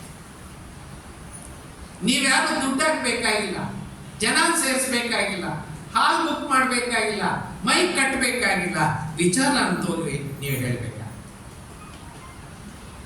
Please prepare for that. ಯಾರೊಬ್ಬರು ಸ್ನೇಹಿತರು ಹೇಳಿದ್ರು, ನಾನು ಏನ್ ಮಾಡ್ಬೋದು ಸರ್? ನೀನ್ ಏನು ಮಾಡಬೇಡ ಮಾರಾಯ, ಒಂದು ಸಬ್ಜೆಕ್ಟ್ ಬಗ್ಗೆ ಎಕ್ಸ್ಪರ್ಟೈಸ್ ಮಾಡ್ಕೋ, ಅದನ್ನ ನಾಳೆ ದಿವಸ ನಿಮ್ಗೆ ಅವಕಾಶ ನಾವು ಕಲ್ಪಿಸ್ಕೊಡ್ತೀವಿ, 100 ಭಾಷಣ ಮಾಡಯ್ಯ. ಅದು ನಿನ್ನ ಕಾನ್ಸ್ಟಿಟ್ಯೂಷನಲ್ ಬರಲ್ಲ. ನಿನಗೆ ಟೈಮ್ ಸಿಕ್ಕಿದಾಗ ಈ ಕಾನ್ಸ್ಟಿಟ್ಯೂಷನ್ ಪುಸ್ತಕನ ಎತ್ಕೊಂಡೋಗಿ ಮಾರ್ಕೆಟ್ ನಲ್ಲಿ 60 ರೂಪಾಯಿ ಇಡ್ತಾರೆ. ರಾಜಶೇಖರ್ ನಿಮ್ಗೆ 50 ಕೊಡ್ತಾರೆ, ನೀವು 40 ಕೊಡ್ತಾರೆ, ನೀವು 50 ಮಾರೆ 10 ರೂಪಾಯಿ ನೀನು ಕಿಸೆಗೆ ಹಾಕೋ, ಆ ಪುಸ್ತಕ ಜನರಿಗೆ ತಲುಪಿಸು. Read the constitution, sell the constitution big and speak about constitutional values. ನೀವು ಪ್ರತಿಯೊಬ್ಬರು ಈ ಕೆಲಸ ಮಾಡೋದಕ್ಕೆ ಸಾಧ್ಯ ಆದ್ರೆ ಸ್ನೇಹಿತರೆ, ನಿಮ್ಗೆ 10 ವರ್ಷ ಕೆಲಸ ಇದೆ, ನಾಟ್ 1 or 2 days. ಯಾಕಂದ್ರೆ ಇವತ್ತಿರ್ತಕ್ಕಂಥ ಮಕ್ಕಳು ಹಾಸ್ಟೆಲ್ ನಲ್ಲಿ ನಾಳೆ ಇರಲ್ಲ. ಸರ್ಕಾರಿ ವಲಯದಲ್ಲಿ ಇವತ್ತಿರೋರು ನಾಳೆ ಹೇಳಲ್ಲ. ಯಾಕಂದ್ರೆ ನಿರಂತರವಾಗಿ ಆಫ್ಟರ್ 6 ಜಾಯಿನ್ ಆದ ದಿವಸನೇ ಗೊತ್ತು, the day on which they have to get out. ಇನ್ನು ಕೆಲವರು ಮುಂದೆ ಹೋಗ್ಬಿಡ್ತಾರೆ. ಯಾಕೆ ಗೊತ್ತಾ? ಭ್ರಷ್ಟಾಚಾರದಲ್ಲಿ ಸಿಕ್ಕೊಳ್ತಾರೆ, ಕ್ಯಾಸ್ಟ್ ಸರ್ಟಿಫಿಕೇಟ್ ರಾಂಗ್ ಆಗಿ ಕೊಟ್ಟಿರ್ತಾರೆ, ಏಜ್ ಡಿಕ್ಲರೇಷನ್ ರಾಂಗ್ ಆಗಿ ಕೊಟ್ಟಿರ್ತಾರೆ. ಅವೆಲ್ಲ ವೆರಿಫಿಕೇಶನ್ ಆದಾಗ ಇನ್ನೂ 12 ಜನ ಮುಂಚೆನೆ ಹೋಗ್ಬಿಡ್ತಾರೆ. 50 ವರ್ಷಕ್ಕೆ ರಿಟೈರ್. ಹಾಗಾಗಿ ಸರ್ಕಾರಿ ವಲಯದಲ್ಲಿರ್ತಕ್ಕಂಥ ಜನರಿಗೆ, ಶಿಕ್ಷಣ ವಲಯದಲ್ಲಿರ್ತಕ್ಕಂಥ ಜನರಿಗೆ, ಹಾಸ್ಟೆಲ್ನಲ್ಲಿ ಕಾಲೇಜಿನಲ್ಲಿ ಇರ್ತಕ್ಕಂಥ ವಿದ್ಯಾರ್ಥಿಗಳಿಗೆ ನೀವು 1 ತಿಂಗಳಿಗೆ 1 ಉಪನ್ಯಾಸ ಕೊಡೋಕೆ ಸಾಧ್ಯ ಆದ್ರೆ ನೀವು 10 ವರ್ಷ ಮಾಡುವಷ್ಟು ಕೆಲಸ. 2018ರಲ್ಲಿ ಶರೀಫಾ ಮೇಡಮ್ ಹೇಳಿದಂಗೆ ನಾವೆಲ್ಲ ಈ ಪುಸ್ತಕ ಬರೆದ್ವಿ. ವಿಠಲ್ ಭಂಡಾರಿ, ನಾವು, ಇನ್ನೂ ಅನೇಕ ಜನ, ವಿಮಲಾ, ಸುರೇಂದ್ರ ರಾವ್, ಈ ತರ ಅನೇಕ, ನಮ್ಮ ಶ್ಯಾಮ್ಸನ್, ನಮ್ಮ ಪಾಟೀಲ್, ಈ ತರ ಅನೇಕ ಜನರು ನಾವೆಲ್ಲ ಈ ಅಭಿಯಾನ ಪ್ರಾರಂಭ. ನಮ್ಮ ಕಿಸೆಯಿಂದ ನಾವು ದುಡ್ಡು ಹಾಕ್ತೀವಿ. ಸರ್ಕಾರದಿಂದ ಯಾವುದೇ ಅನುದಾನ ಪಡೆಯಲಿಲ್ಲ, ಯಾವುದೇ ಕಾರ್ಪೊರೇಟ್ ಕಂಪನಿಗಳಿಂದ ನಾವು ಸಹಾಯನ ಪಡೆಯಲಿಲ್ಲ. ಜನರೇ ದುಡ್ಡು ಹಾಕಿದ್ರು, ಮೇಸ್ಟ್ರಿಗಳೇ ದುಡ್ಡು ಹಾಕಿದ್ರು, ಸ್ಟೂಡೆಂಟ್ಗಳೇ ದುಡ್ಡು ಹಾಕಿದ್ರು, ಅವರೇ ಕಾರ್ಯಕ್ರಮಗಳು ಮಾಡಿದ್ರು. ನಾವು ಹೋಗಿ ವಿಚಾರವನ್ನು ಮಾಡಿಸಿ. ಹಾಗಾಗಿ ನಿಮ್ಮ ಕಾಂಟ್ರಿಬ್ಯೂಷನ್ ಏನು ಅಂತಂದ್ರೆ ವಿಚಾರವನ್ನು ಮಾಡಿಸ್ದಾಗ ಆ ವಿಚಾರದ ಬಗ್ಗೆ ನೀವು ಎಕ್ಸ್ಪರ್ಟೈಸ್. ಯಾಕೆ ಎಕ್ಸ್ಪರ್ಟೈಸ್ ಆಗಬೇಕು ಅಂದ್ರೆ ಜನರು ನಿಮ್ಮನ್ನು ಸುಮ್ಮನೆ ಕೇಳ್ಕೊಂಡು ಹೋಗೋಣ. ನಾನು 1,000ಕ್ಕಿಂತ ಹೆಚ್ಚು ಕಾಲೇಜುಗಳನ್ನ ನಾನು ಹೋಗಿ ಪಾಠ ಮಾಡಿದ್ದೀನಿ ಸಂವಿಧಾನದ ಬಗ್ಗೆ. But no program ended without interaction. ಪ್ರತಿಯೊಂದು ಕಾರ್ಯಕ್ರಮದಲ್ಲೂ ನಮ್ಗೆ ಪ್ರಶ್ನೆ ಕೇಳ್ತಾರೆ, ಆ ಮಕ್ಕಳನ್ನ ಪ್ರಶ್ನೆ ಕೇಳ್ತಾರೆ. ನಾನು ಲಾಯರ್ ಆಗಿದ್ದಾಗ ಕೋರ್ಟಲ್ಲಿ ಜಡ್ಜ್ ಕೇಳೋ ಪ್ರಶ್ನೆಗೆ ನಾನು ಸುಲಭವಾಗಿ ಉತ್ತರ ಕೊಡ್ಬೋದಾಗಿತ್ತು. ಆದ್ರೆ ಒಂದು ಕಾಲೇಜಿನಲ್ಲಿ ನಾನು ಹೋಗೊಂದು ಉಪನ್ಯಾಸ ಮಾಡಿದ್ರೆ 1000 ಜಡ್ಜಸ್ ನನ್ನ ಮುಂದೆ ಕೂತಿರ್ತಾರೆ, 1000 ಪ್ರಶ್ನೆ ಕೇಳ್ತಾರೆ. ನಾನು ಉತ್ತರ ಕೊಡದೇ ಇದ್ರೆ ಬಹಳ ಕಷ್ಟ. ಅನೇಕ ರೀತಿಯಲ್ಲಿ ಪ್ರಶ್ನೆ ಕೇಳ್ತಾರೆ, ಒಂದಲ್ಲ, ಎರಡಲ್ಲ, ಮೂರಲ್ಲ. ಅತಿ ಹೆಚ್ಚು ಪ್ರಶ್ನೆಗಳು ಬಂದಿರೋದು ಮೀಸಲಾತಿಗೆ ಸಂಬಂಧಪಟ್ಟ. ಅದರಿಂದ ನಮ್ಗೆ ಏನು ಗೊತ್ತಾಯ್ತು ಅಂದ್ರೆ the amount of ignorance on reservation among the people of India, ಅದರ ಬಗ್ಗೆ ಎಷ್ಟು ಅಜ್ಞಾನ ಇದೆ ಅಂತಕ್ಕಂಥದ್ದನ್ನ ಆವಾಗ ನಮ್ಗೆ ಗೊತ್ತಾಯ್ತು. ಹಾಗಾಗಿ ನಮ್ಮೆಲ್ಲರ ಮೇಲೆ ಒಂದು ಜವಾಬ್ದಾರಿ ಇದೆ. ನಮ್ಮ ಸಂವಿಧಾನದ ಬಗ್ಗೆ ತಿಳಿಸೋದ್ರ ಜೊತೆಗೆ ಸಂವಿಧಾನದ ಮೂಲ ತತ್ವಗಳಾದ ಪ್ರಜಾಪ್ರಭುತ್ವ, ಜಾತ್ಯತೀತ, ಸಾಮಾಜಿಕ ನ್ಯಾಯ ಅಂತ ಇಂಥ ಅನೇಕ ವಿಚಾರಗಳ ಬಗ್ಗೆ ಸ್ಪಷ್ಟತೆಯನ್ನ ನಾವು ಹೊಂದಬೇಕು. ಅದಕ್ಕೆ ಯಾರು ಹೇಳ್ತಾ ಇದ್ರು, ದೀಪ ಸ್ವತಃ ತಾನು ಬೆಳಗದೆ ಇತರೆ ದೀಪಗಳನ್ನು ಬೆಳಗಿಸಲು ಸಾಧ್ಯನಾ? ಮೊದಲು ನಾನು ಬೆಳಗಬೇಕು, ಆಮೇಲೆ 100 ದೀಪಗಳನ್ನು ನಾನು ಬೆಳಗಿಸಬೇಕು. ಹಾಗಾಗಿ the amount of effort today that what you are putting is not sufficient. ಸ್ನೇಹಿತರೆ, ನಾನು ಅನೇಕ ವೇದಿಕೆಗಳಲ್ಲಿ ಇಂಟರ್ನ್ಯಾಷನಲ್ ಫೋರಮ್ಸ್ ನಲ್ಲಿ ಮಾತಾಡಿದ್ದೀನಿ, ನ್ಯಾಷನಲ್ ಫೋರಮ್ಸ್ ನಲ್ಲಿ ಮಾತಾಡಿದ್ದೀನಿ, ಸ್ಟೇಟ್ ಫೋರಮ್ಸ್ ನಲ್ಲಿ ಮಾಡಿದ್ದೀನಿ, ಬೇರೆ ಬೇರೆ ಫೋರಮ್ಸ್ ನಲ್ಲಿ ನಾನು ಮಾತಾಡಿದ್ದೀನಿ. ಸಾವಿರಾರು ಉಪನ್ಯಾಸಗಳನ್ನು ಕೊಟ್ಟಿದ್ದೀನಿ. ಇಂಗ್ಲಿಷ್ ನಲ್ಲಿ ಕೊಟ್ಟಿದ್ದೀನಿ, ಕನ್ನಡದಲ್ಲಿ ಕೊಟ್ಟಿದ್ದೀನಿ, ತೆಲುಗಿನಲ್ಲಿ ಕೊಟ್ಟಿದ್ದೀನಿ. ಆದ್ರೆ ಈ 73 ವರ್ಷದಲ್ಲಿ there is no satisfied speech. ಇದುವರೆಗೂ ನನಗೆ ತೃಪ್ತಿ ತಂದಿರ್ತಕ್ಕಂಥ ಒಂದು ಭಾಷಣ ಇಲ್ಲ. I am still continuing as a student of public speaking. ಇವತ್ತಿಗೂ ಕೂಡ ನಾನು ಕಲಿತಾನೇ ಇದ್ದೀನಿ. I am learning every day, learning every platform, learning from every gathering, learning from every person in the interaction. ಇದರ ಜೊತೆಗೆ ಸ್ನೇಹಿತರೆ, ಜಗತ್ತಿನಲ್ಲಿ ಮಹಾನ್ ಬೆಳವಣಿಗೆಗಳು ನಡೀತಾ ಇವೆ. What is relevant in the morning is not relevant in the afternoon. What is relevant in the afternoon is not relevant in the evening. ಈ ರೀತಿ ಕ್ರಾಂತಿಕಾರಿ ಬದಲಾವಣೆಗಳು ಆಗ್ತಾ ಇದ್ದಾಗ ನಮ್ಮ ಒಪಿನಿಯನ್ಸ್ ಬದಲಾಗ್ತವೆ.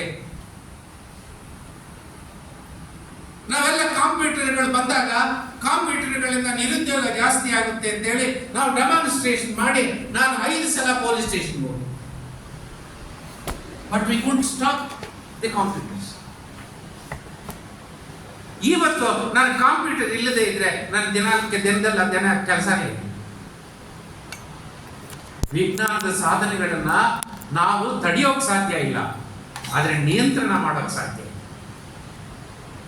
ಸದ್ಬಳಕೆಗೆ ಸಾಧ್ಯ ಇದೆ, ದುರ್ಬಳಕೆಯನ್ನ ಕಡಿವಾಣ ಹಾಕೋದಕ್ಕೆ ಸಾಧ್ಯ ಇದೆ. ನಾವು ಆ ದಿಕ್ಕಿನಲ್ಲಿ ಚಿಂತನೆ ಮಾಡಬೇಕು. ಇದರೆಲ್ಲರ ಜೊತೆಗೆ ಸ್ನೇಹಿತರೆ, ನಾನು ಎಷ್ಟೇ ಮಾತುಗಾರನಾಗಲಿ, ನಾನೊಬ್ಬ ಭ್ರಷ್ಟ ಆದ್ರೆ ನನ್ನ ಮಾತು ಕೇಳಲ್ಲ. ನಾನೊಬ್ಬ ನೀತಿ ಕೆಟ್ಟವನು ಅಂತಂದ್ರೆ ನನ್ನ ಮಾತು ಕೇಳಲ್ಲ.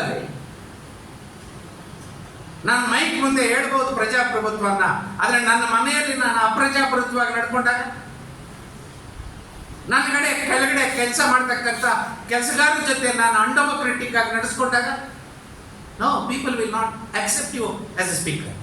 ಈ ಕಿವಿನಲ್ಲಿ ಕೇಳ್ತಾರೆ, ಈ ಕಿವಿನಲ್ಲಿ ಬಿಡ್ತಾರೆ. ಆದರೆ ನೀವು ಕೇಳಿದ್ದನ್ನ ಗಂಭೀರವಾಗಿ ಕೇಳಿ ಗ್ರಹಿಸಿ ಅದರಿಂದ ಅವನೊಂದಷ್ಟು ಬದಲಾವಣೆ ತಂದ್ಕೋಬೇಕಾದ್ರೆ first you must be a model. ನೀವೇನು ಮಾತಾಡ್ತೀರ ಅದರಂತೆ ಬದುಕಬೇಕು. ಜೀವನದಲ್ಲಿ ಭ್ರಷ್ಟ, ಇಲ್ಲಿ ಬಂದ್ರೆ ಭ್ರಷ್ಟಾಚಾರದಲ್ಲಿ ಇರುತ್ತೆ.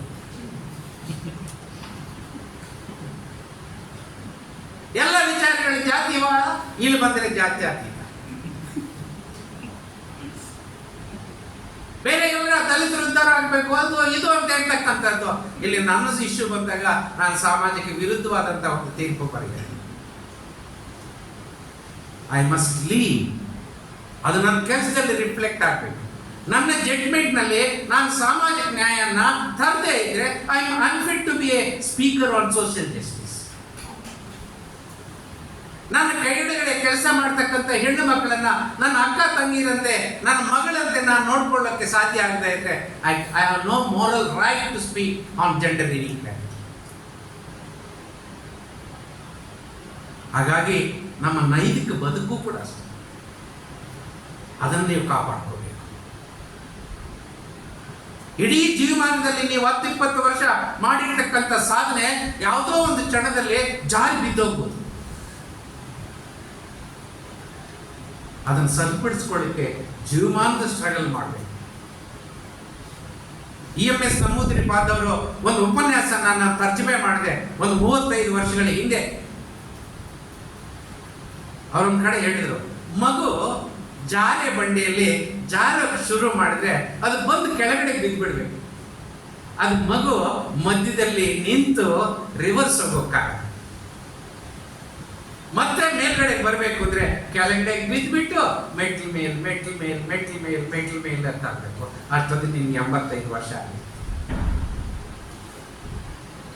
ಹಾಗಾಗಿ ಒಂದು ಸಣ್ಣ ಮಿಸ್ಟೇಕ್ ನಾವು ಮಾಡಿದ್ರು ಕೂಡ ನಿಮ್ಮ 20-30 ವರ್ಷಗಳ ಸಾಧನೆ ಕಳಿಸ್ಬಿದ್ದು ಏಕ್ದಮ್.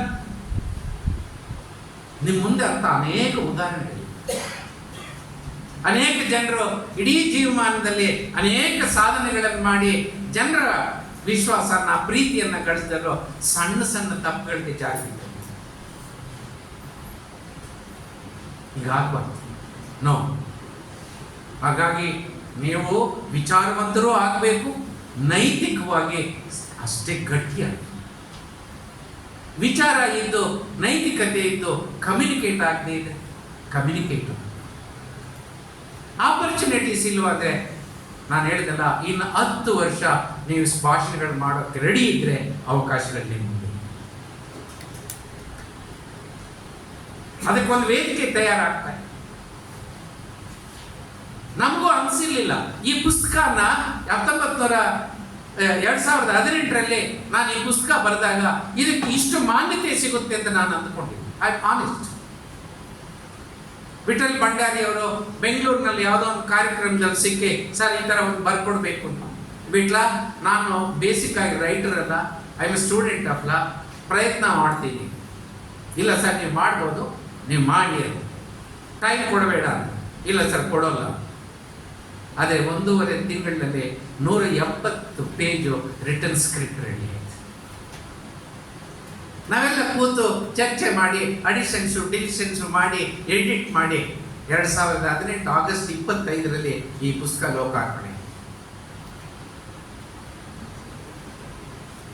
ಅಲ್ಲಿಂದ ಇಲ್ಲಿವರೆಗೆ ಇದರ ಬೇಡಿಕೆ ನಿಂತಿದೆ. ಆವಾಗ ನಾವು ಪ್ರಾರಂಭ ಮಾಡಿದಂಥ ಅಭಿಯಾನ ಇಲ್ಲಿವರೆಗೂ ನಿಂತಿದೆ. ನನಗೆ ಈಗಲೂ ಕೂಡ ನನಗೊಂದು ಆಯೋಗ ಕೊಟ್ಟಿದ್ದಾರೆ. ಅದು ಯಾಕಾದರೂ ಒಪ್ಕೊಂಡ್ಬಿಟ್ಟು ಅಂತ ಅನಿಸ್ತು. ಅದು ಭ್ರಷ್ಟಾಚಾರದ ತನಿಖೆ ಆಯೋಗ. ಅದು ಮೊದಲಲ್ಲಿ ಕೊನೆಯಲ್ಲಿ ಏನೂ ನನಗೆ ಗೊತ್ತಾಗ್ತಾ ಇಲ್ಲ.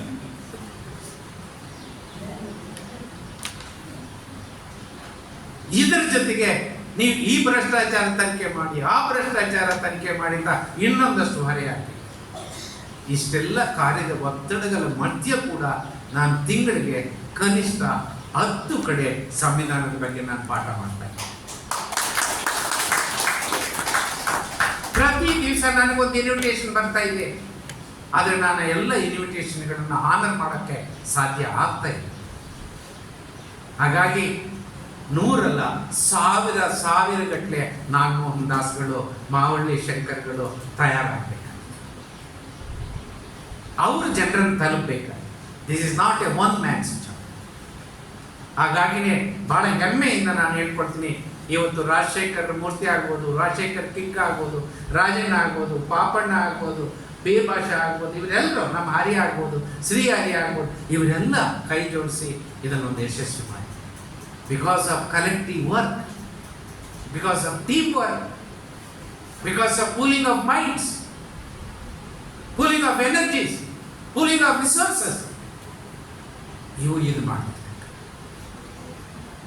ಹಾಗಾಗಿ ನಾನು ಒಬ್ಬನು ಮಾಡೋಕ್ಕಾಗ್ತಾ ಇಲ್ಲ.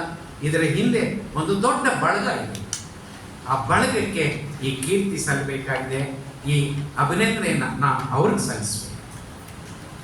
ಇಂಥ ಕಾರ್ಯಕ್ರಮಗಳು ಇನ್ನೂ ಹೆಚ್ಚಾಗಿ ನಡೀಲಿ, ಇದರಿಂದ ನಿಮಗೆ ಉಪಯೋಗ ಆಗಲಿ, ನೀವು ಇದರಿಂದ ಉಪಯೋಗ ಪಡೆದು ಸಮಾಜಕ್ಕೂ ನಿಮ್ಮಿಂದ ಉಪಯೋಗ. ನೀವ್ಯಾರು ನನಗೆ ಕಂಪೇರ್ ಮಾಡ್ಕೋಬೇಡಿ. ಅವರೇನಪ್ಪ ಜಡ್ಜು, ಇವರೇನಪ್ಪ ಮಾವಳ್ಳಿ ಶಂಕರು DSS ಲೀಡ್, ಹಂಗಲ್ಲ. ನಿಮ್ಮೆಲ್ಲರಿಗೂ ಕೂಡ ಪ್ರತಿಯೊಬ್ಬರಿಗೂ ನಿಮ್ಮ ಕೈಯಲ್ಲಾದಂಥ ಕಾಂಟ್ರಿಬ್ಯೂಷನನ್ನು ಈ ಸೊಸೈಟಿ ಕೊಡೋದಕ್ಕೆ ಸಾಧ್ಯ. ನಾನು ಅನೇಕ ಸಲ ಈ ಕತೆ ಕೇಳಿ, ಸೂರ್ಯ ಮಿಲಿಯಾಂತರ ವರ್ಷಗಳಿಂದ ನಮ್ಗೆ ಬೆಳಕು ಕೊಡ್ತಾ ಇದ್ದಾನೆ ಇಲ್ವಾ? ಏನು ಕೊಡ್ತಾ ಇಲ್ಲ. ಒಂದು ದಿವಸ ಜಗತ್ತಿನ ಎಲ್ಲ ಜೀವರಾಶಿಗಳನ್ನು ಒಂದು ಮೀಟಿಂಗ್ ಕರೆದು ಅವ್ರನ್ನ ಡಿಮ್ಯಾಂಡ್ ಇಡ್ತಾನೆ ಸೂರ್ಯ. ಏನಂತ, ನೋಡ್ರಪ್ಪ ನನಗೆ 3 ದಿವಸ ರಜಾ ಬೇಕು, ನೀವು ಯಾರಾದ್ರೂ ನೋಡ್ಕೊಳ್ಳಿ. ನಮ್ಮಂಥ ಮನುಷ್ಯರೆಲ್ಲ ಅಯ್ಯೋ ಸೂರ್ಯನಿಗೆ ನಾವು ಆಲ್ಟರ್ನೇಟಿವ್ ಆಗುತ್ತಾ, ಪರ್ಯಾಯ ಆಗೋಕ್ಕೆ ಸಾಧ್ಯನಾ ಅಂತೇಳಿ no no no no no ಅಂತ. ಆಗ ಸಭೆಯಲ್ಲಿ, ಅದು ಎಲ್ಲ ಜೀವರಾಶಿಗಳ ಸಭೆ, ಅದರಲ್ಲಿ ಈ ಮಿಂಚುಳ ಗೊತ್ತಲ್ಲ, ಫೈರ್ ಫ್ಲೈ, ಆ ಹುಳ ಎದ್ದು ಬಂತದ್ದು. ಸೂರ್ಯ, ನಾನಿರೋದು ಇಷ್ಟೇ, ನನ್ನ ಕೈಯಲ್ಲಾಗೋ ಬೆಳಕು ಇಷ್ಟೇ, ಅದು ಇಷ್ಟು 1 ಸೆಕೆಂಡ್ ಮಾತ್ರ.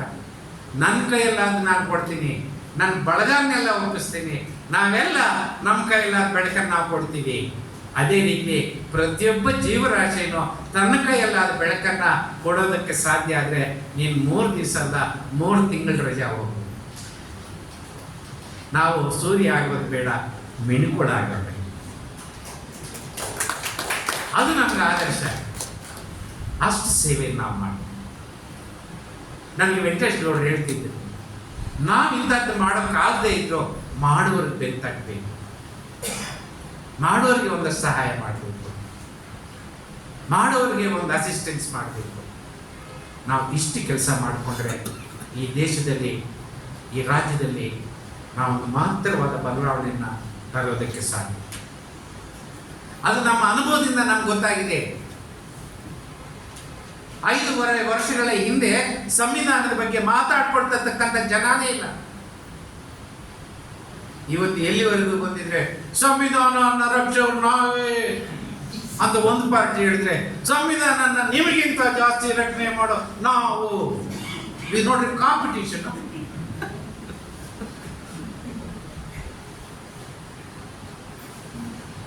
ಈಗ ನೀವು ಸಂವಿಧಾನ ಹಾಳು ಮಾಡಿದ್ರಿ, ನೀವು ಸಂವಿಧಾನ ಹಾಳು ಮಾಡಿದ್ರಿ, ನಾವೇ ಇದರ ರಕ್ಷಕ, ನಿಜವಾದ ರಕ್ಷಕರು ಅಂತ ಒಬ್ಬರ ಮೇಲೆ ಒಬ್ರು ಪೈಪೋಟಿಯಿಂದ ಇವತ್ತು ಈ ಅಟ್ಮಾಸ್ಫಿಯರ್ ಕ್ರಿಯೇಟ್ ಆಗೋದಕ್ಕೆ ಕಾರಣ there is a big moment outside our heart and inside our heart. ಅದು ನಮ್ಮ ಒಂದು ಅಭಿಯಾನದಿಂದ ಆಗಿದೆ ಅಂತಲ್ಲ, ಅನೇಕ ಕಾರಣಗಳಿಗೆ ಇದು ಕೈಗೂಡಿ ಸಂದರ್ಭಗಳು ಒದಗಿ ಬಂದಿವೆ. ಅವೆಲ್ಲದರ ಪರಿಣಾಮವಾಗಿ ಜನರ ಮನಸ್ಸಿನಲ್ಲಿ ಒಂದು ಆಂತರಿಕ ಬದಲಾವಣೆ ಬಂತು, ಸಮಾಜದಲ್ಲಿ ಒಂದು ಬದಲಾವಣೆ ಬಂತು. ನಾನು ವಿದ್ಯಾರ್ಥಿ ಯುವಜನರಿಗೆ ಅಂತ ನಾವು ಅಭಿಯಾನ ಶುರು ಮಾಡಿದ್ವಿ, ಕಾಲೇಜುಗಳಿಗೆ ಹೋಗಿ ಹೇಳ್ತಾ ಬಂದ್ವಿ. ಆಮೇಲೆ ಹೇಳಿದ್ರು, ಸರ್ ಕಾಲೇಜು ಸ್ಟೂಡೆಂಟ್ಸ್ ಇರಲಿ, ಟೀಚರ್ಸ್ ಹೇಳಿ. ಟೀಚರ್ಸ್ಗೆ ಹೇಳಿದ್ವಿ, ಆಂಜನೇಯ ರೆಡ್ಡಿ ರೈತರಿಗೆ ಹೇಳಿ ಅಂತ ಕರ್ಕೊಂಡು ಹೋದ್ರು, ಇನ್ಯಾರೊಬ್ರು ಕಾರ್ಮಿಕರಿಗೆ ಹೇಳಿ ಅಂತ ಕರ್ಕೊಂಡು ಹೋದ್ರು, ಇನ್ಯಾರೊಬ್ರು DSS ಅವ್ರಿಗೆ ಹೇಳಿದ್ರು, ಮಹಿಳೆಯರಿಗೆ ಹೇಳಿ ಅಂತಂದ್ರು. ಸರ್ಕಾರಿ ಅಧಿಕಾರಿಗಳಿರು. ನಿಮ್ಗೆ ಆಶ್ಚರ್ಯ ಆಗುತ್ತದೆ, ಸ್ವಾಮೀಜಿಗಳು ನಮ್ಗೆ ಸಂವಿಧಾನ ಪಾಠ ಹೇಳ್ಕೊಡಿ ಅಂತ ನನ್ನ ಹತ್ರ ಬಂದು.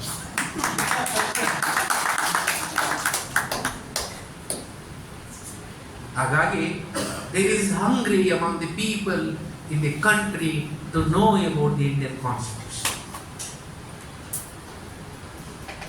ಇವಾಗ ನನಗೆ ಸಂವಿಧಾನದ ಬಗ್ಗೆ ಧಕ್ಕೆ ಇದೆ ಅಂತ ನನಗೆ ಅನಿಸ್ತಾ ಇಲ್ಲ, ಆದರೆ ಸಂವಿಧಾನದ ಅಪವ್ಯಾಖ್ಯಾನ ಪ್ರಾರಂಭ ಆಗಿದೆ.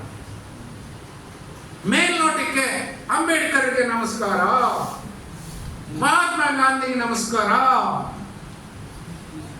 ಅವ್ರ ಪ್ರತಿಮೆಗಳಿಗೆ ಹೂಮಾಲೆ, ಸಂವಿಧಾನಕ್ಕೆ ಶಾಸ್ತ್ರ.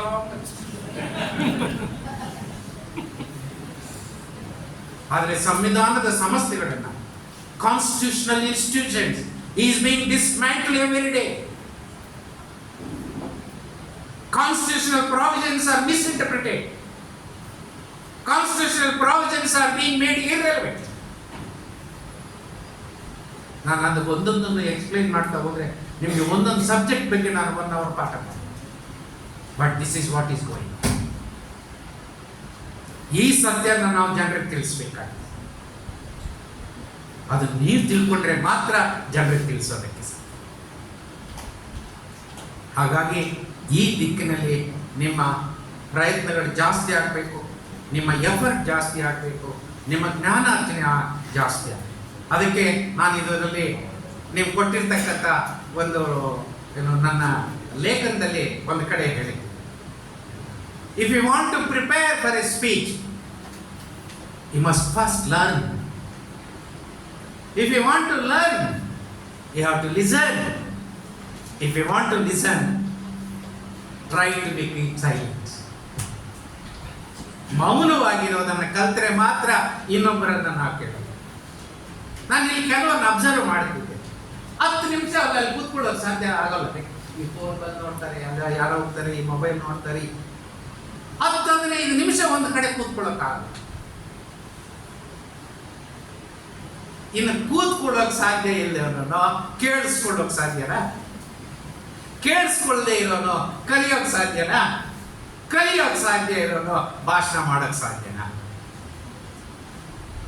ಇಂಥ ಅನೇಕ ವಿಚಾರಗಳನ್ನ ನಾನು ಅಲ್ಲಿ ಬರೆದಿದ್ದೀನಿ. ಎಲ್ಲವನ್ನು ರಿಪೀಟ್ ಮಾಡಕ್ಕೆ ಹೋಗಲ್ಲ. ಹಾಗಾಗಿ ಈ ದಿಕ್ಕಿನಲ್ಲಿ ನಾನು ಬೇಕಾಗಿ ನಾನು ಹೇಳ್ತೀನಿ, ನಮ್ಮ ಸುತ್ತಮುತ್ತ ನಮ್ಮನ್ನು ಕೆಡಿಸ್ತಕ್ಕಂಥ, ಸಮಾಜನ ಒಡಿತಕ್ಕಂಥ, ನಮ್ಮ ದಿಕ್ಕು ತಪ್ಪಿಸ್ತಕ್ಕಂಥ, ಈ ಸಮಾಜನ ಹಾಳು ಮಾಡ್ತಕ್ಕಂಥ, ಈ ಸಂವಿಧಾನನ ಬುಡುಮೇಲು ಮಾಡ್ತಕ್ಕಂಥ ಭಾಷಣಗಳು ಬರ್ತಾರೆ. ಅಂತ ಸಂದರ್ಭದಲ್ಲಿ ಜನ ಬಯಸ್ತಾರೆ. ಏನ್ ಬಯಸ್ತಾ ಇದ್ದಾರೆ? A different thing. ನಾನು ಜೀಸಸ್ ಕ್ರೈಸ್ಟ್ ಬಗ್ಗೆ ಏನೋ ಬರೆಯಬೇಕು ಅಂತಂದಾಗ ನಾನು ನೋಡಿದೆ, ಜೀಸಸ್ ಕ್ರೈಸ್ಟ್ ಹುಟ್ಟಿದಂತ ಸಂದರ್ಭದಲ್ಲಿ ಅಪಾರವಾದ ಯುದ್ಧಗಳು, ಹಿಂಸೆ, ದ್ವೇಷ, ಅಸೂಯೆ ಇವು ತುಂಬಿದ್ದಾಗ ಜೀಸಸ್ ಬರ್ತಾನೆ. ಪ್ರೀತಿ, ಸೌಹಾರ್ದತೆ, ಶಾಂತಿ, ನೆಮ್ಮದಿ, ಸಹಾಯ, ಸರ್ವಿಸ್ ಇದು ಮಾಡ್ರಿ, ಜನ ಸ್ವೀಕಾರ. ಕಾರ್ಲ್ ಮಾರ್ಕ್ಸ್ ಹುಟ್ಟಿದಾಗ ಯುರೋಪ್ನಲ್ಲಿ ಇರ್ತಕ್ಕಂಥ ಪರಿಸ್ಥಿತಿ ಎಂತದ್ದು ಅಂತಂದ್ರೆ, ನಾನೊಂದು ಪುಸ್ತಕದಲ್ಲಿ ಬರ್ತಿದ್ದೀನಿ, ಇದು ಸರಿ ಅಲ್ಲ ಅಂತ ಗೊತ್ತಾಗ್ತಾ ಇದೆ, ಆದ್ರೆ ಸರಿ ಯಾವುದು ಅಂತ ಗೊತ್ತಾಗ್ತಾ ಇಲ್ಲ. ಇದು ಅನ್ಯಾಯ ಅಂತ ಗೊತ್ತಾಗ್ತಾ ಇದೆ, ನ್ಯಾಯ ಯಾವುದು ಅಂತ ಗೊತ್ತಾಗ್ತಾ ಇಲ್ಲ. ಇದು ಪಾಪ ಅಂತ ಗೊತ್ತಾಗ್ತಾ ಇದೆ, ಆದ್ರೆ ಪುಣ್ಯ ಯಾವುದು ಅಂತ ಗೊತ್ತಾಗ್ತಾ ಇಲ್ಲ.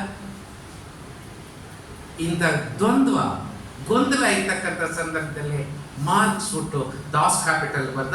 ಅದು ಇಡೀ ಜಗತ್ತಿನ ಕಾರ್ಮಿಕ ವರ್ಗ, ಹೂ ಕಾನ್ಸ್ಟಿಟ್ಯೂಟ್ 60% ಆಫ್ ವರ್ಲ್ಡ್ ಪಾಪ್ಯುಲೇಷನ್, ಅವರನ್ನ ಅಟ್ರಾಕ್ಟ್ ಮಾಡ್ತಾರೆ.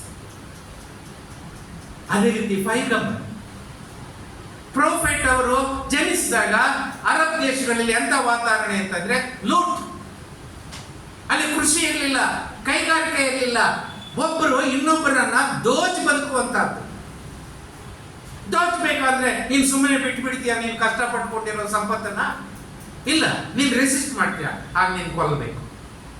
ರಕ್ತಪಾತ, ಬುಡಕಟ್ಟುಗಳ ಮಧ್ಯೆ ಯುದ್ಧ, ಅಶಾಂತಿ.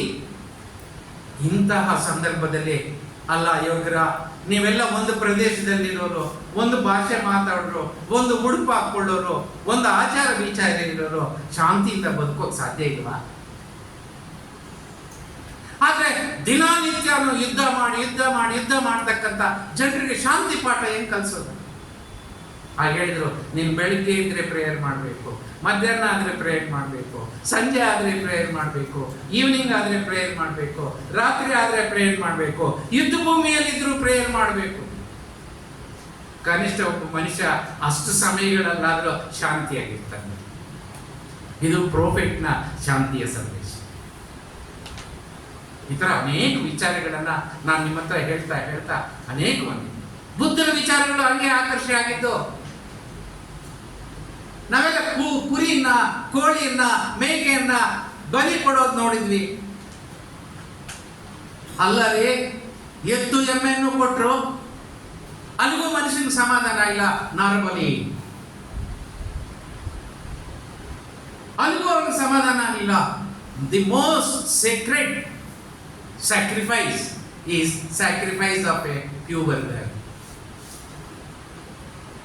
ಒಂದು ಹೆಣ್ಣು ಮಗಳನ್ನ ಬಲಿ ಕೊಡೋದ್ರ ಮುಖಾಂತರ ಬಹಳ ದೊಡ್ಡ ಶಾಂತಿ ಸಿಗುತ್ತೆ. ಹಾಗಾಗಿ ಈ ಬಲಿ ಕೊಡೋದಕ್ಕೆ ಯಾವ ಯಜ್ಞಗಳಿಗೆ ಎಲ್ಲಿದ್ರೆ ಅಲ್ಲಿ, ನಿನ್ನ ಹತ್ರ ಕುರಿ ಇದ್ರೆ ನಿನ್ ಕಾಂಪೆನ್ಸೇಷನ್ ಕೊಡದೆ ಸೈನಿಕರು ತಕ್ಕ ಆ ಕುರಿಗಳನ್ನೆಲ್ಲ ತಂದಿರ್ಬೋದು. ಯಾಕೆಂದ್ರೆ ಯಜ್ಞಕ್ಕೆ ಬೇಕು. ಹಸುಗಳನ್ನು ತರ್ಬೋದು, ನಿಮ್ ಭತ್ತ ತರ್ಬೋದು, ನಿಮ್ ರಾಗಿ ತರ್ಬೋದು, ನಿಮ್ ಗೋಧಿನ ತರ್ಬೋದು, ನಿಮ್ ತುಪ್ಪ ತರ್ಬೋದು, ನಿಮ್ ಎಲ್ಲವನ್ನು ತಗೊಂಡೋಗ್ಬಿಡು. ಈ ಯಜ್ಞ ಯಾದಿ ಬಲಿ ಸಂಸ್ಕೃತಿಯಿಂದ ಜನ ತತ್ತರಿಸೋಗಿದ್ದಾರೆ, ಭಯಭೀತರಾಗೋಗಿದ್ರು. ಅಂತ ಸಂದರ್ಭದಲ್ಲಿ ಬುದ್ಧ ಬಂದ, ನೋ ವೈಲೆನ್ಸ್, ಹಿಂಸೆ ಅನ್ನೋದು ಬೇಡ.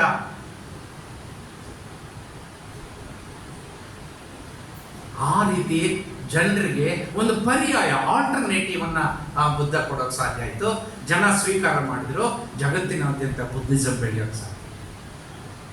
ಇವತ್ತು ಅಂತ ಸಂದರ್ಭದಲ್ಲಿ ನಾವು our efforts in the last 5.5 years is not a waste. ಒಂದಷ್ಟು ನಮಗೆ ಸಾಧನೆ ಮಾಡೋಕೆ ಸಾಧ್ಯ ಆಗಿದೆ, ಆದರೆ ಇದರಿಂದ ತೃಪ್ತಿ ಪಟ್ಟು ಕೂತ್ಕೊಳ್ಳುವಂತ ಸಮಯ ಅಲ್ಲ. There is bigger days before us. ಇಲ್ಲಿ ಬಹಳ ಒಂದು 3-4 ಜನ ಕಾರ್ಮಿಕ ಕಾಯ್ದೆಗಳ ಬಗ್ಗೆ ಮಾತಾಡಿದ್ದನ್ನ ನಾನು ಗಮನಿಸಿದೆ. I appreciate their taste in choosing a topic which affects the 60% population of our country who constitute labor. ಆದರೆ ಸರ್ಕಾರಗಳು ತಂದಿರ್ತಕ್ಕಂಥ ಮಾಡರ್ನ್ ಇತ್ತೀಚಿನ ಕೆಲವು ಲೇಬರ್ ಕೋಡ್ಗಳ ಬಗ್ಗೆ ಅಲ್ಲಿ ಪ್ರಸ್ತಾಪನೆ ಆಗಲಿಲ್ಲ.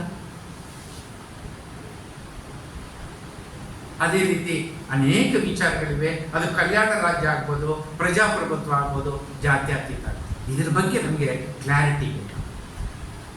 ಅಸ್ಪಷ್ಟತೆಯನ್ನ ನೀವು ಕಂಡುಕೊಳ್ಳೋದಕ್ಕೆ ಇದೊಂದು ಸಣ್ಣ ಕೈಪಿಡಿ. ಇದರ ಮೇಲೆ ನೀವು ಡೆವಲಪ್ ಮಾಡಿಕೊಂಡ್ರೆ ಖಂಡಿತವಾಗಿಯೂ every one of you, I am confident, I have word most of you. 70 ಜನಕ್ಕಿಂತ ಹೆಚ್ಚು ಮಾತಾಡಿದ್ದೆ ನೆನ್ನೆಯಿಂದ. ನಿಮ್ಮ ಪ್ರತಿಯೊಬ್ಬರಲ್ಲೂ ನಾನು ಎಲ್ಲೋ ಒಂದು ಕಡೆ ಒಂದು ಕೆಂಡ ಹುಟ್ಟಿದೆ. ಅದು ಬೆಳಕಾಗಬೇಕು, ಬೂದಿ ಮುಚ್ಚಬಾರ್ದು. ಆ ಕೆಂಡ ಒಂದು ಜ್ವಾಲಿ ಆಗಬೇಕು, ಬೆಳಕಿನ ಜ್ವಾಲಿ ಆಗಬೇಕು, ಜ್ಞಾನದ ಜ್ವಾಲಿ ಆಗಬೇಕು. ಸುಡ್ತಕ್ಕಂಥ ಕೆಂಡ ಅಲ್ಲ, ಸುಡ್ತಕ್ಕಂಥ ಬೆಳಕಲ್ಲ. ಇದು ನಮ್ಗೆ ಬೇಕಾಗಿದೆ. ಆ ರೀತಿ ನಿಮ್ಮ ಪ್ರತಿಯೊಬ್ಬರಲ್ಲೂ ಕೂಡ ಆ ಸಾಮರ್ಥ್ಯ. ನಮ್ಮ ಚಲಪತಿ ಅವರು ಮಾತಾಡಿದ್ರು, ಕೋಲಾರ ಜಿಲ್ಲೆಯ ಗೃಹ ಪ್ರವೇಶ ಬಗ್ಗೆ ಮಾತಾಡಿದ್ರು, ದೇವಸ್ಥಾನದ ಪ್ರವೇಶ ಬಗ್ಗೆ ಮಾಡಿದ್ರು, ಅವರ ಕೆಲವು ಕೆಟ್ಟ ಅನುಭವಗಳನ್ನು. ಆದರೆ ಅದರ ಜೊತೆಯಲ್ಲೇ ಒಂದು ಪಾಸಿಟಿವ್ ವರ್ಕ್ ಅವರು ಮಾಡಿ. ನಾನು ಮೊನ್ನೆ ಒಂದು ಮೀಟಿಂಗ್ ನಲ್ಲಿ ಹೇಳಿದೆ, a silent revolution is taking place in the matter of untouchability in Kolar district. ಶಬ್ದವಿಲ್ಲದ ಒಂದು ಯುದ್ಧ ಮಾಡ್ತಾ ಇದ್ದಾರೆ ಅವರು. ಆದ್ರೆ ಆ ಪಾಸಿಟಿವ್ ಆಸ್ಪೆಕ್ಟ್ ಬರಲೇ ಇಲ್ಲ ಅವ್ರ ಬಾಯಲ್ಲಿ. ಈ ಕೆಟ್ಟದ್ದು ಹೇಳಿ ಸರಿ ಅಲ್ಲ ಅಂತ ನಾನು ಹೇಳ್ತಾ ಇಲ್ಲ. ಅದಕ್ಕಿಂತ ಮುಖ್ಯವಾಗಿ the good work that you have done, the noble work that you have done, the change that you have brought in. This is most important. ಇಲ್ಲಿ ನಮ್ಮಲ್ಲೂ ಕೂಡ ಸುತ್ತಮುತ್ತ ಕಾನ್ಸ್ಟಿಟ್ಯೂಷನ್ ಬಗ್ಗೆ ತೋರಿಸ್ಬಿಡ್ತಾರೆ. ಅನ್ಎಂಪ್ಲಾಯ್ಮೆಂಟ್ ಕಾನ್ಸ್ಟಿಟ್ಯೂಷನ್ ಕಾರಣ, ಕೋಮುವಾದ ಬೆಳೆಯೋದಕ್ಕೆ ಕಾನ್ಸ್ಟಿಟ್ಯೂಷನ್ ಕಾರಣ, ಭ್ರಷ್ಟಾಚಾರ ಬೆಳೆಯೋದಕ್ಕೆ constitution. No, the fault lies not in the constitution my friends, fault lies with in us. ನಮ್ಮಲ್ಲಿದೆ ಈ ದೋಷ. ನಾವು ಸರಿಪಡಿಸ್ಕೊಂಡು, ನಾವು ಸರಿಯಾದ ರೀತಿ ಓದಲಿಲ್ಲ, ಅರ್ಥ ಮಾಡ್ಕೊಳ್ಳಲಿಲ್ಲ, ಅದರಂತೆ ಬದುಕಲಿಲ್ಲ. ಆ ಪ್ರಯತ್ನನ ನಾವು ಮಾಡಿದರೆ ಸಂವಿಧಾನ ನಮಗೆ ಜೀವಂತವಾಗಿ ಎ ಲಿವಿಂಗ್ ಡಾಕ್ಯುಮೆಂಟ್ ಉಳಿತಕ್ಕಂಥ ಒಂದು ಗ್ರಂಥ. ಅದು ನಮ್ಮ ತಲೆಯಲ್ಲ, ನಮ್ಮ ಹೃದಯದಲ್ಲಿದೆ. ನಿಮ್ಮ ತಲೆಯಿಂದ ನಿಮ್ಮ ಹೃದಯಕ್ಕೆ ತಲೆಗೂ ಬರಬೇಕು, ತಲೆಯಿಂದ ಹೃದಯಕ್ಕೂ ಬರಬೇಕು. ಆ ಪ್ರಯತ್ನನ ನೀವು ಮಾಡಬೇಕು ಅಂತೇಳಿ ಮನವಿ ಮಾಡ್ತಾ, ಇಂಥ ಕಾರ್ಯಕ್ರಮಗಳನ್ನು ಸಾಧ್ಯವಾದಷ್ಟು ಹೆಚ್ಚೆಚ್ಚು ನೀವು ನಾವು ಸೇರಿ ಮಾಡೋಣ. ನಿಮ್ಮಲ್ಲಿ ಯಾರಾದರೂ ಆಸಕ್ತಿ ಇದ್ದರೆ ತಾಲೂಕಾ ಮಟ್ಟದಲ್ಲಿ, ಜಿಲ್ಲಾ ಮಟ್ಟದಲ್ಲಿ ನೀವೊಂದು ಪ್ರಯತ್ನ ಮಾಡಿ. ನಮ್ಮ ಕಾನ್ಸ್ಟಿಟ್ಯೂಷನಲ್ ಅಭಿಯಾನ ಸಮಿತಿ ಇದೆ, ಅವ್ರು ನಿಮ್ಮ ಜೊತೆ ಕೋಆರ್ಡಿನೇಟ್ ಮಾಡ್ತಾರೆ. ಅವ್ರು ಏನು ಸಹಾಯ ಬೇಕಾದರೆ ಮಾಡ್ತಾರೆ. ಈ ಕೆಲಸನ ನೀವೆಲ್ಲ ಮುಂದುವರಿಸಿ. ಇವತ್ತು ಅನಿವಾರ್ಯವಾಗಿ ನಾವು ಈ ಕೆಲಸ ಮಾಡಲೇಬೇಕು. This is the need of the work, this is the people's demand, and there is no other alternative. ನಾವು ಬೇರೆ ಪರ್ಯಾಯ ಮಾರ್ಗ ಇಲ್ಲ. The only path is constitution. Let us go in the constitution. Wish you all the best.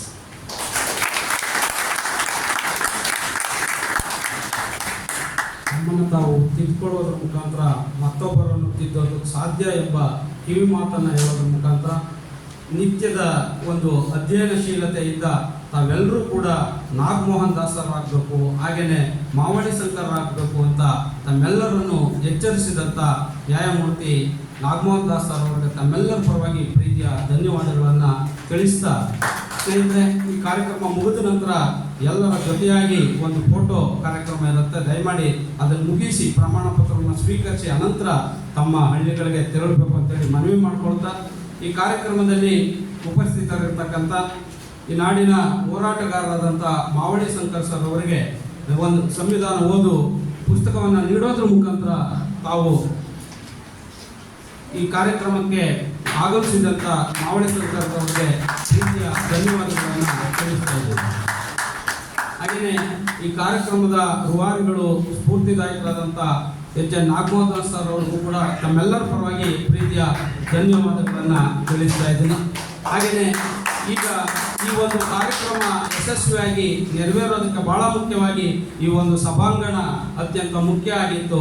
ಇದನ್ನ ನಮಗೆ ನೀಡಿದಂಥ ಈ ಸಂಸ್ಥೆಯ ಪಾದಾರವರಿಗೆ ಹಾಗೂ ಊಟದ ವ್ಯವಸ್ಥೆಯನ್ನು ಮಾಡಿಕೊಟ್ಟಂಥ ಈ ಸಂಸ್ಥೆಯವರಿಗೆ ತಮ್ಮೆಲ್ಲರೂ ಕೂಡ ಪ್ರೀತಿಯ ಧನ್ಯವಾದಗಳನ್ನು ತಿಳಿಸ್ತಾ, ಈ 2 ದಿನಗಳಲ್ಲಿ ನಿರಂತರವಾಗಿ ನಮ್ಮ ಜೊತೆ ಇದ್ದು ತಾವು ಮಾತನಾಡಿದಂಥ ವಿಷಯಗಳನ್ನು ಕುರಿತು ಪ್ರತಿಕ್ರಿಯೆಯನ್ನು ನೀಡಿದಂಥ ಎಲ್ಲ ತೀರ್ಪುಗಾರರಿಗೆ ತಮ್ಮೆಲ್ಲರ ಪರವಾಗಿ, ಶಿಬಿರದ ಪರವಾಗಿ ತುಂಬ ಹೃದಯದ ಧನ್ಯವಾದಗಳನ್ನು ತಿಳಿಸ್ತಾ, ಸ್ನೇಹಿತರೆ, ಸುಮಾರು 22 ವಿಷಯಗಳನ್ನು ಕುರಿತು ಸುಮಾರು 72 ಒಂದು ಭಾಷಣಕಾರರು ತಾವು ವಿಷಯವನ್ನು ಕುರಿತು ಮಾತನಾಡಿದಿರಿ.